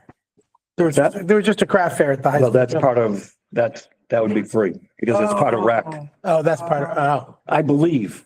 Yeah, my friend comes in her Yeah. community. But if, comes in for her example, building. a company wanted to Yeah. use the gym to showcase something, and it's just hypothetical, Mhm. they would rent that gym for how many hours? Yeah. And there's a rate on that policy for what they would be charged. And I don't know how often that happens, but more often than not, it's through rec. I think it depends on what building and what part of the building they use. Right. So for instance, we got one, I deposited a check today, it was only for $25. But it was like an organization through the town. It wasn't the town, but it's like a local organization, so it could have been a cheaper amount, but I thought the amount was a lot higher. Yeah. Because I remember a couple of years ago, we were here and somebody wanted us to waive the fee. I remember that. I want to say it was like a couple $100 that we were charging them. If we could at least get that too. Yep, I'm trying to see if I Yeah. can find it right now. I thought it was gonna be on the I thought it was like facilities, but 120. I mean, hopefully none of this is necessary. Hopefully we can just have a conversation. But I think we at least need to have information. We need to have our tool bag full of tools to have that conversation. So that if it comes up, like, let's just take something that was unwritten and make it written and move on. And I think that's kind of what we were thinking when we talked about it the last time. But I'm of the same mind. I do not want to be sitting there going, okay, you're not using our buildings now. That's just, that's why I'm wondering what other choices are there. No, Jen's, she's good. Rental policy. That's Okay. God bless you. Let's not, Not a law. Just, I do want to hear the number. It's been a lot of talk to not hear the final number I here. think the cafeteria for outside organizations like $100. It's not a law. Media center is 100, gymnasiums are 250, cafeteria, dining area are $100. The cafeteria and the kitchen use are 250, and the classrooms are 75. and that's But that's just for the use and then we add in whatever we charge to have the person here, I believe. Correct. And is that like just for the, like 2 hours, 3 hours, 4 hours, any length of time? I think there's a length, there's a time limit on it, yeah. I thought we had a 4-hour time limit on some The of. rental fee must be paid 2 weeks before the event.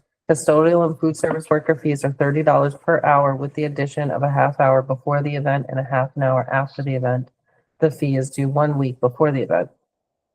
Wow. Pretty good price. Oh, there it is. Clear the back.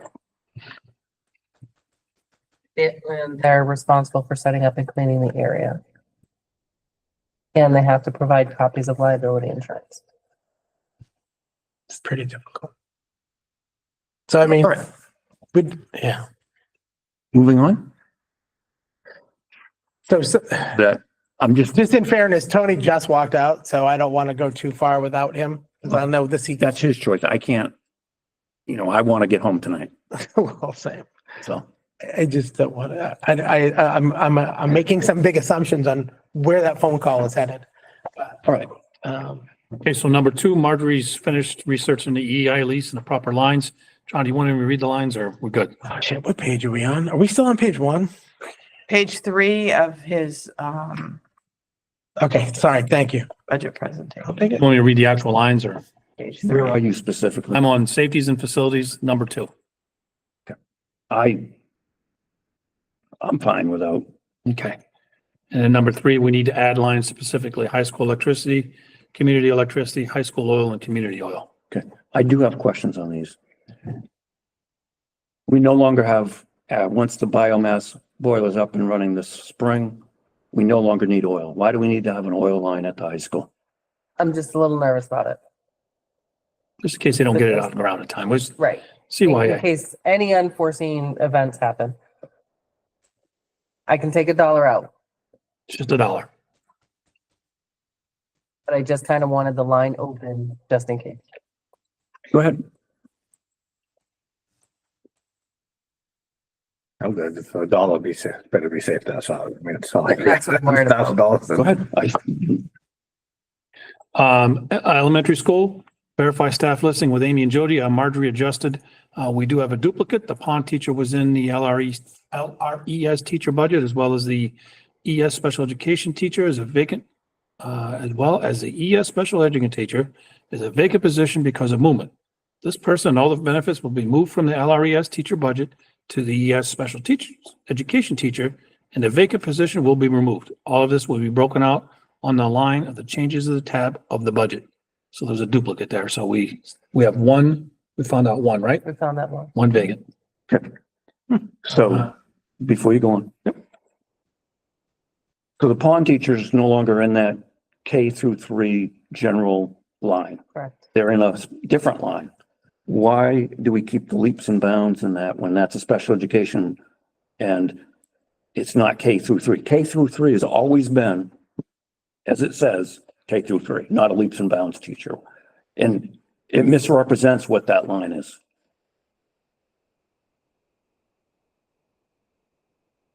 I don't know.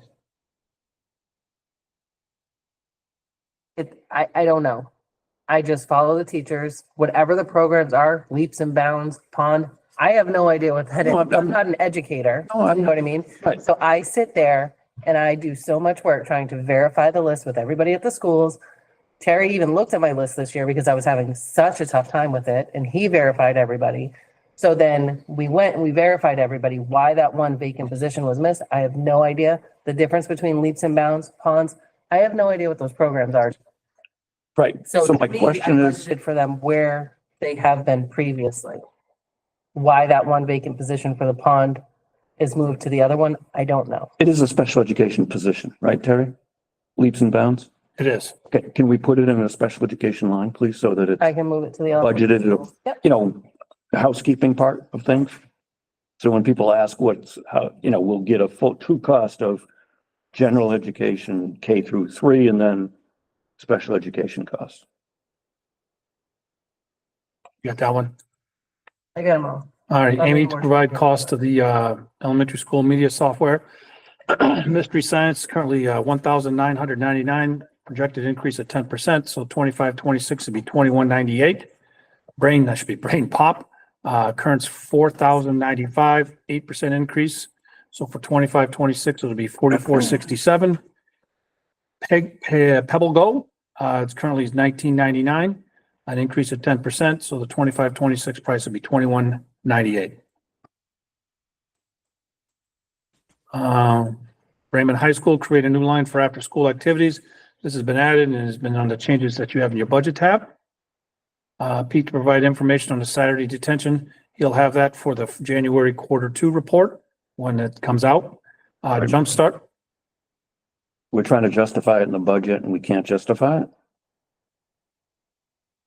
I didn't know. Because I didn't know we- with questions about it so that I could figure out if we really need to spend $2,000 on detention. Is it working? Well, we've only had, what, 2 or 3, so I couldn't really answer that. Oh, there were, it was budgeted last year and there was expenses off of it last year. I don't think we had it last year, though, Saturday detention. Yes, we do. Did we did? We did? Okay. And so are you looking for last year's numbers or this year's numbers? I'm looking for, is it working? And Terry, I mean, Pete, when he was here, mentioned, you know, some of it works for some kids because they don't want to be back, and on others it's not. And what do those numbers look like? Okay. So what Because is your definition of working? That's what I was gonna ask. What do you mean by working? If 5 kids come and are deterred from doing it again, that's. is that enough? Or like, what is work? I don't know what Many you are mean. coming. Oh, Right? okay. I thought he mentioned that he I had thought he 6 and 5 or 6. I but thought- he came in only How many were working on it that I can recall? I thought it was something like 5 or 6 that were supposed to come and 4 or 5 came. It was within a student or 2 Yeah. of those sent to Saturday detention that actually showed up. Right. And my other question was, or needs to be, are there other methods that doesn't cost $2,000 that can get us the same place? Their parents grounding them, but I don't think we Yeah, can control really. that We one. don't control that. I think Saturday school is a pretty strong deterrent. I think, and we've tried everything else we could when kids are tardy and it hasn't worked. I mean, this is basically what they're getting busted for, is showing up to school late. And so he said that those Understand. kids that are starting to come to school, that when they get that Saturday detention, they're starting to show up. All right, next. Can I interject for 1 second? Sorry, what? Can I interject for 1 second? So the actuals for 2023 were $280 and the actuals for 2024 were 113. So I don't think we were using. Yeah, we weren't using utilizing it it to much fully, last year. to the extent. So we are using it more this year. There was a concerted effort to, how are we going to get kids to stop being tardy to school? Well, I guess I want to provide you information. What other information would you like? Okay. Jumpstart, I put that in a Friday memo. I thought that was, you guys asked for that for being a Friday memo. Per Pete, can we cut a line co-curriculars coverage to 8,900? Marjorie has adjusted that. It's not adjusted correctly in the budget changes. It's, you removed 8,900 as opposed to making the budget 8,900. He said we could cut 10,000. Okay, I'll look into it. Yeah, even in the minutes, that's how I confirmed that my memory was correct. High school social studies budget, we reduced that down to 1,000, a decrease of 4,000. I think Marjorie made that adjustment. Pete provide inference on the high school periodicals, specifically the digital theater, digital. Before you read it, does anybody need this read to us? Oh, thank you. Trying to There you go. move it along. I mean, if you could put on a really good Scottish brogue and go through the whole thing. And for some reason, I can't talk anymore and I start to get hoarse. So no, I can't. No, I'm good. Stop that. It doesn't work. You want me to read? No, I'm gonna get through this. Number 7, 8,500 for high school photography, new equipment. How many cameras is this for? Yeah, I don't, and I read it, so but again, we have 28 cameras now, Correct? which is more than enough than what we have for student population using them and teachers. This is like a 5 excess because there's 18 students currently.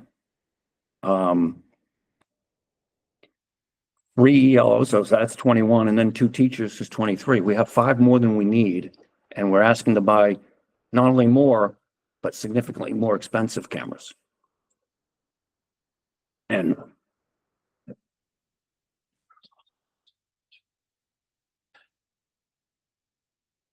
I am no expert on it. He's saying for advanced photography Yeah. equipment sets. Mm, So it sounds like it's for maybe a more advanced photography. Well, It's not just, same. it doesn't sound like it's just a camera though. It might be more than just the camera. And then the last paragraph. Because it's the E. Yeah, there's an alternative, but my alternative is they can live with what they've got. That's a call by you guys. I know, I just, Yeah, Tony seems to be the expert on cameras. You want to weigh in on this camera comment here? What is the question? discussing $1,400 cameras? $1,800 camera. 18, yeah, no, I don't, is there any justification He's- behind that request? Well, as I had said before, they have, right now, the school has 28. And there are 23 of them being used currently. And my question is, why do we need to buy more? And to add insult to injury, they're more expensive cameras. I mean, almost twice, right? So the Last year we bought a cameras, bunch of $800 cameras, right? Yeah. so so the reasoning is in here. I don't know if you consider good enough, right? But the did. reasoning is that the cameras that they want to purchase are, yes, higher end cameras, but they are compatible with more types of lenses.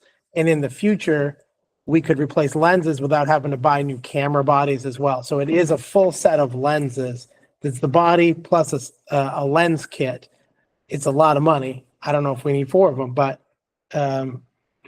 it's the justification is that the set is setting the class up for future use of better equipment with less recurring costs because lenses that crack or break are cheaper to buy than a whole set again. You don't, I mean, $2,000 a kit is a lot. Okay, prerequisites for robotics. That's a lengthy one too. Yeah. Did anybody need any further explanation? Number 9, can we get an Android for math new equipment instead of Apple, iPad and pencil because it will save money? Securely will work on Android. NoteWriter Pro does not work on Android. Bitmos and GeoBra appear to be compatible. Sure. I guess some of it'll work or some of it won't. Yeah. And this is going back for math at the high school, correct? I don't know what the app NoteWriter Pro does. Does I guess, no, I have no idea. Do we know what these things cost individually? Because if An iPad. it's just $5, then I'm not gonna worry about it. Not like they used to be. They're not $bucks like they used to be. Some of them are. Well, we don't, yeah. If we get could the just cheap find ones, out what each, if we bought Android versus the Apple. And again, if it's nickels and dimes, I'm not gonna, What are they using them for now? What is it? it's for math class. I don't know what one's here. Have classes to use on the board so that they can walk around and actually You can write on the Right. iPad and it goes up write on onto the board. Yeah, my wife has. Yeah. Yeah. Some of the Android will work on it, some of it won't. Well, but they're asking for Androids. No, you guys are asking for. No, I asked, could we use an Android device instead of an Apple device? Because the question came up that the iPads are significantly more expensive.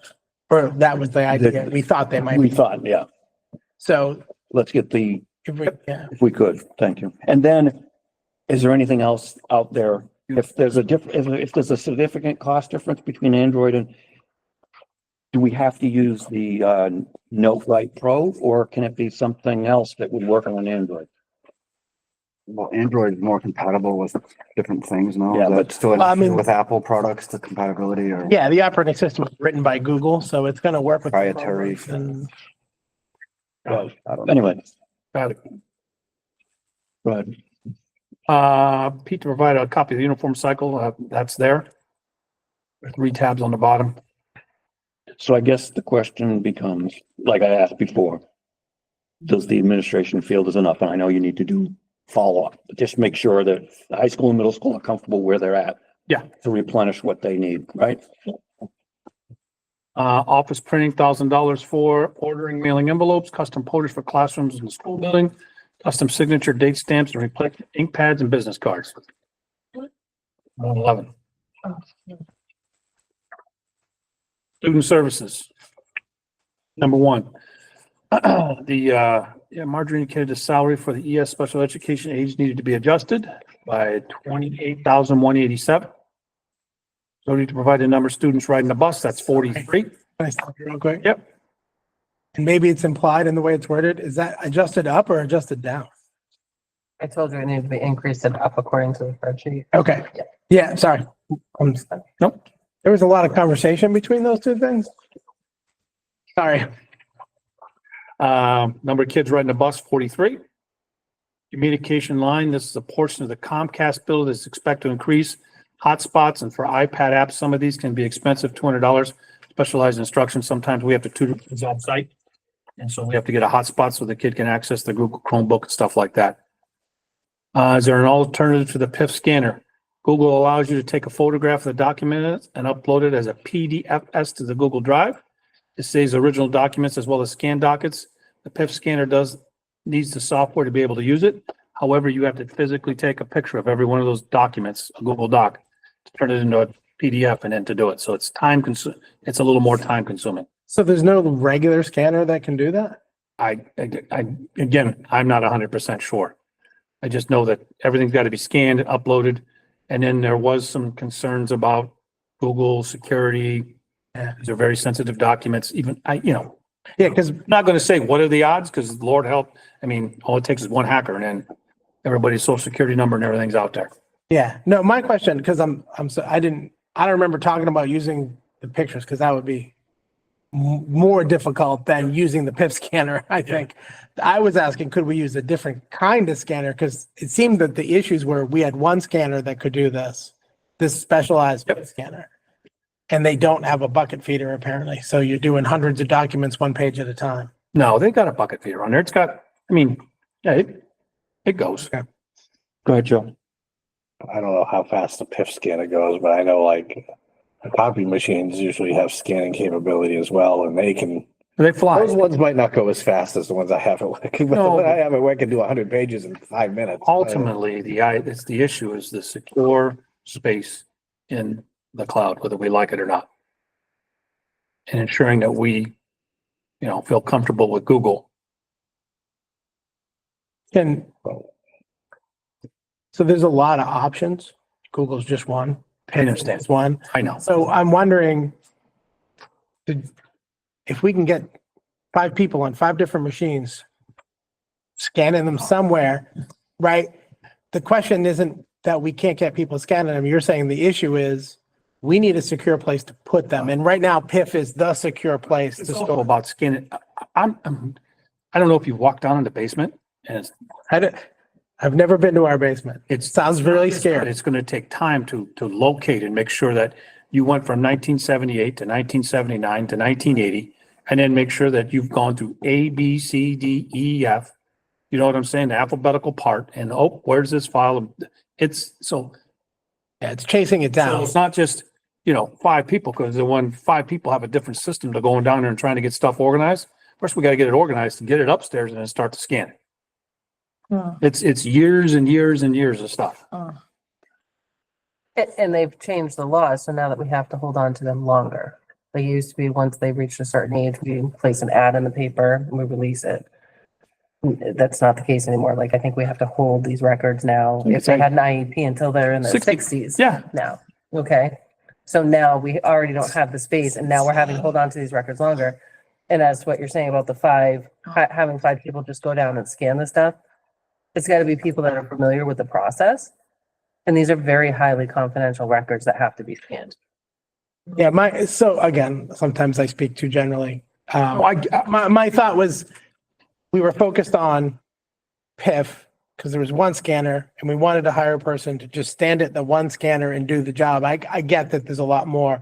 My thought was on the technology side, can we speed up that part of the process and get out of this PIF contract that we're talking about at the time as well? So I get that there's a lot to it. I was trying to see if we could find a way to speed up the digitization process. I don't think. That's all. Go ahead. Sorry, Joe. Bill. I mean, one of the biggest issues is, even if you whatever skill you use, PIF or scanner on the copy machine, is that I'm guessing that files 20 years ago didn't have student IDs like they do now on the computers, and you probably have to kind of create all those over again and stuff like that. Yeah. It is going to be a huge process. gotta- no matter what it is. I got to type in Steve Scarfo. Date of Do birth. that. Well, I gotta have some way to identify that file. No, I gotta create, don't look for me. I'm just using, but I wanna, it's not the issue of the filing. It's getting the file upstairs, making sure it's complete, labeling it, get it and storing it. Once it's there, it's gone. It's fast. I've been in there when she's going to town. That's the easy part. Okay. It's the organization and figuring out, you know, which box is next. And, you know, And maybe I'm remembering it wrong. So I thought part of our question last time was we're paying for a contract with PIF.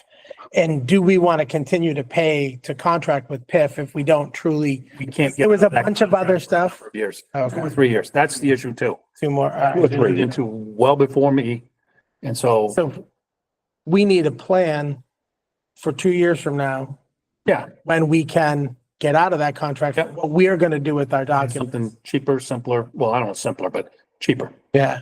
Secure. Now it is what it is. Yeah. Okay.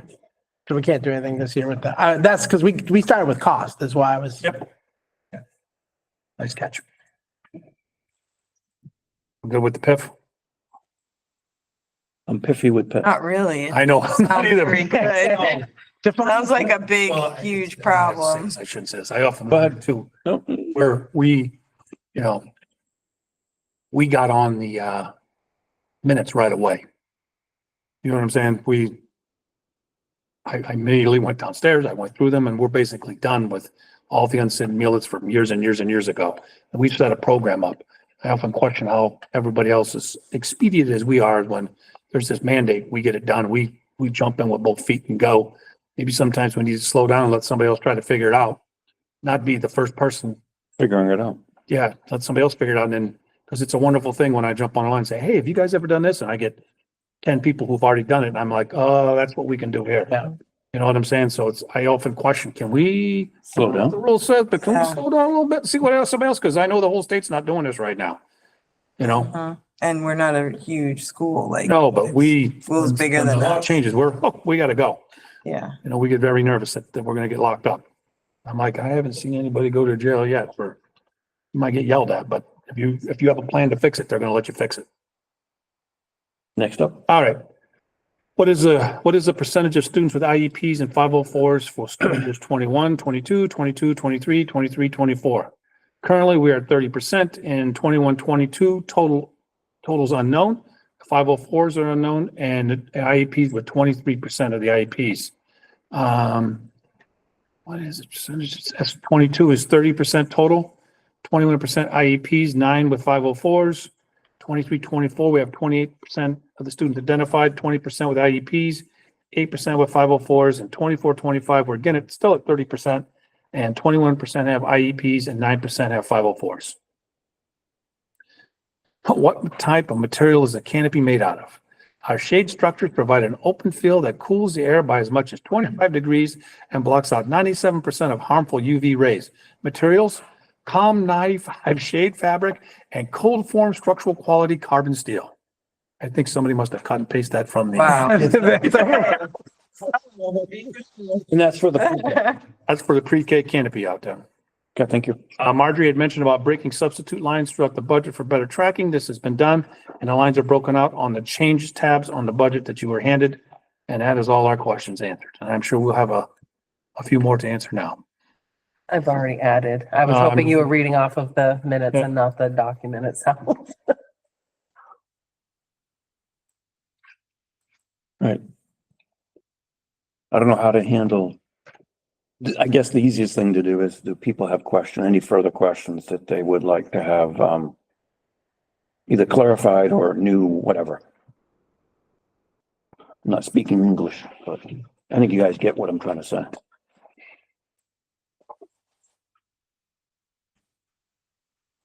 All right. I'll email my list. Okay. Although one thing I don't understand. The AD position is currently in the co-curriculars. Yep. And we added that, right, John? I thought we were I gonna. don't know what happened was, because if you remember, before your time. Yep. We had a teacher doing it and we were paying them, the individual, a stipend. And that's probably why it was in the co-curricular. But now that this is a full-time position, I would think we'd want it listed as such. Does that make sense for the board? I mean, because it's not really, it's not co-curriculars. It's listed in there. The budget is like 170 something thousand for the high school. And like a third of it is for the AD. Could probably just go into Just, the district wide I would put it into the SAU. principals and, because they're admin, right? I'll figure out the correct line and put it there. Because there has to be two, right? Because one for, part of it is in middle and part of it is in, or the significant portion is in the high school. Go ahead. You also asked about the athletic trainer and whether we need to put that in or not. Yep. So we need to figure that out.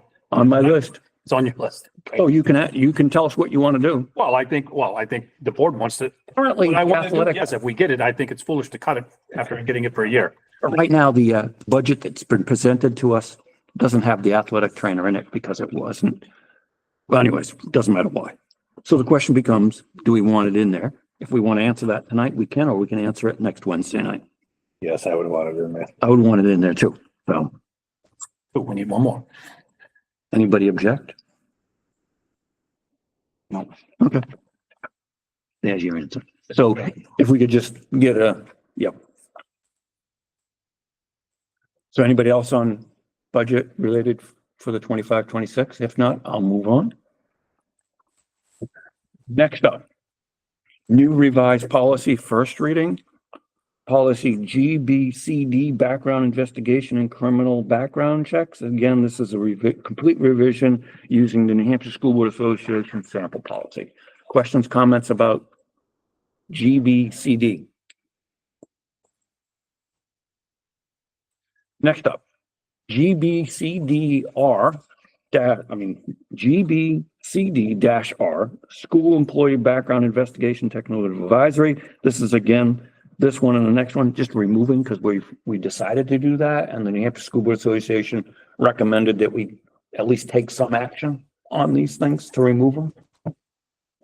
So that's what this is about. And the same for policy JJA-R, co-curricular participation. Any questions, comments on either of those two? These are the first readings. All right, next up, new revised policies, second reading. There were no changes to these, so if we get first one is DGD, District Credit Card Policy. If we get a motion for that, please. Right. But Except the policy, the district credit card policy. Get a second? a second. Second by Steve. All those in favor? Aye. Aye. Motion passes. Did you? Yes. Okay, thank you. Motion passes unanimously. Before I said unanimously, I wanted to make sure you were on board, Cindy. Thank you. Next up, FAA, Annual Facility Plan and Unused District Property. Get a motion, please. I'll make a motion that we accept policy FAA, annual facility plan and unused district property. Second, I'll second. second by Joe. All those in favor? Aye. Motion passes unanimously. Next up, committee reports. Policy committee met. Tony, Terry and I, in the last few weeks, we had gone through a significant amount. What significant? Interpretation, I guess. And there was one policy in there that Terry had put in the Friday memo that, because we didn't take any action on it. And the other thing I wanted to mention, I don't know where to put it, but under impact fees, I reached out to Terry, and Terry reached out to Jim McLeod, excuse me. So we're gonna have, I say we, Terry, myself, and Jim are gonna have a meeting with Jim next week to try to get a sense as to, as opposed to us going in blind, not knowing how the process works. What do we need to do? How do we go in front of the planning board? What, just so that we try to know what look like we know what we're doing. At least for me anyways, I can't speak for Terry, so that's where we are. Anybody else on committee reports? Went to RCFY for the Youth Prevention Summit. the school district got an award for something, I'll let, when she comes and delivers her thing in a couple weeks, here, I'll let you know, what you got. I wasn't there, so I wouldn't know. They had a second speaker this year, which they've never had. Mm. Had the morning, they had the second. I wasn't able to stay for the whole thing. They had a twin bill. They did. And, it was definitely interesting. It was, about some of the things she's, works in facilities and some of the things she's seeing with, the associated weed type products that we have now, compared to what, they didn't see before. It was actually kind of interesting looking at it from that perspective and what she's seen and, some of the things that they got that is not reported out because, well, they just don't have it. I mean, you get pulled over, there's no test for certain things or something like that. If you get a DUI, yeah, you can blow into the thing. There's no field test to see if you're high on something. Well, they'll draw your blood. They could, but yeah, that's usually by the time it doesn't last as long, I guess, as alcohol. This It stays in your blood for about a month. yeah, but there's Okay. it's about the level that you need to be at. There's no real But there are ways. Don't let them tell you there's not. There are. yeah, but they're not reported as much as like a DUI and stuff like that. Well, a lot of times they've done both. You get caught with the one, they don't catch you with the other one at the same time because the DUI is going to be a DUI no matter what. It's that's it.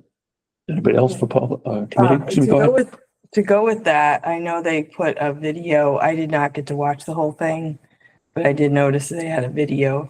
Yes. If anybody's did interested take- on RCTV about that event. Yeah. Imagine she came down from Rhode Island, I think it was. She up.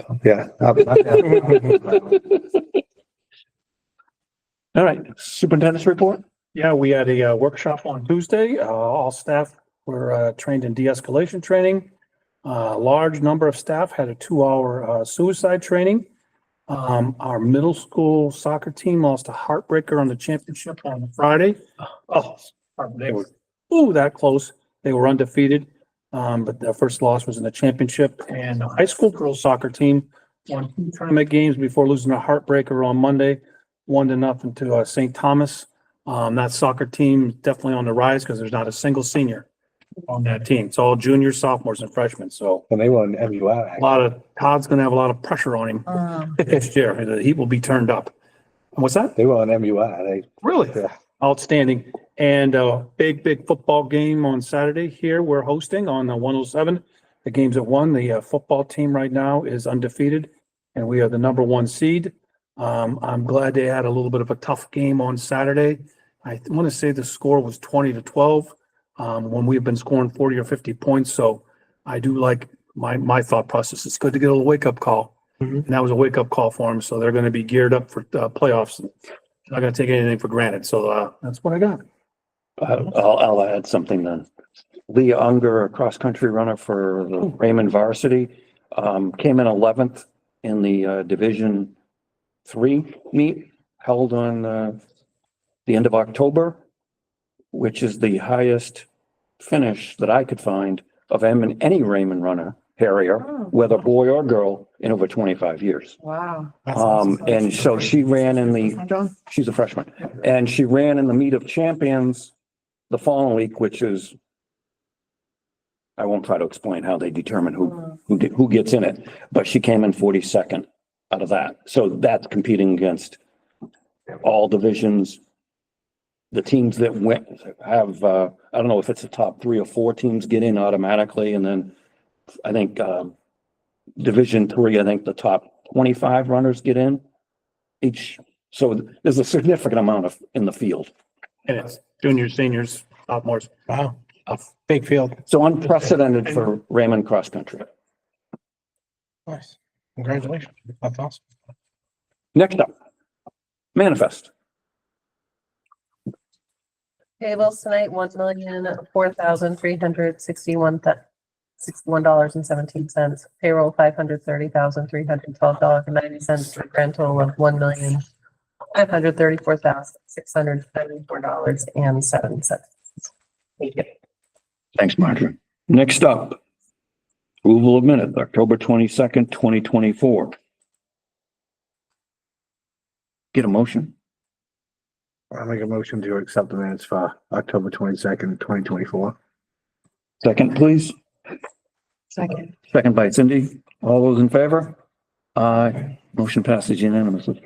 Minutes of October 23rd, 2024. I'll make a motion to accept the minutes for October 23rd, 2024. Get a second? Second. Second by Cindy. All those in favor? Aye. Aye. Motion passes unanimously. Get a motion to adjourn. So moved. Get a second? Second by Steve. All those in favor? Aye. Motion passes unanimously. All right. Thank you. Thank you.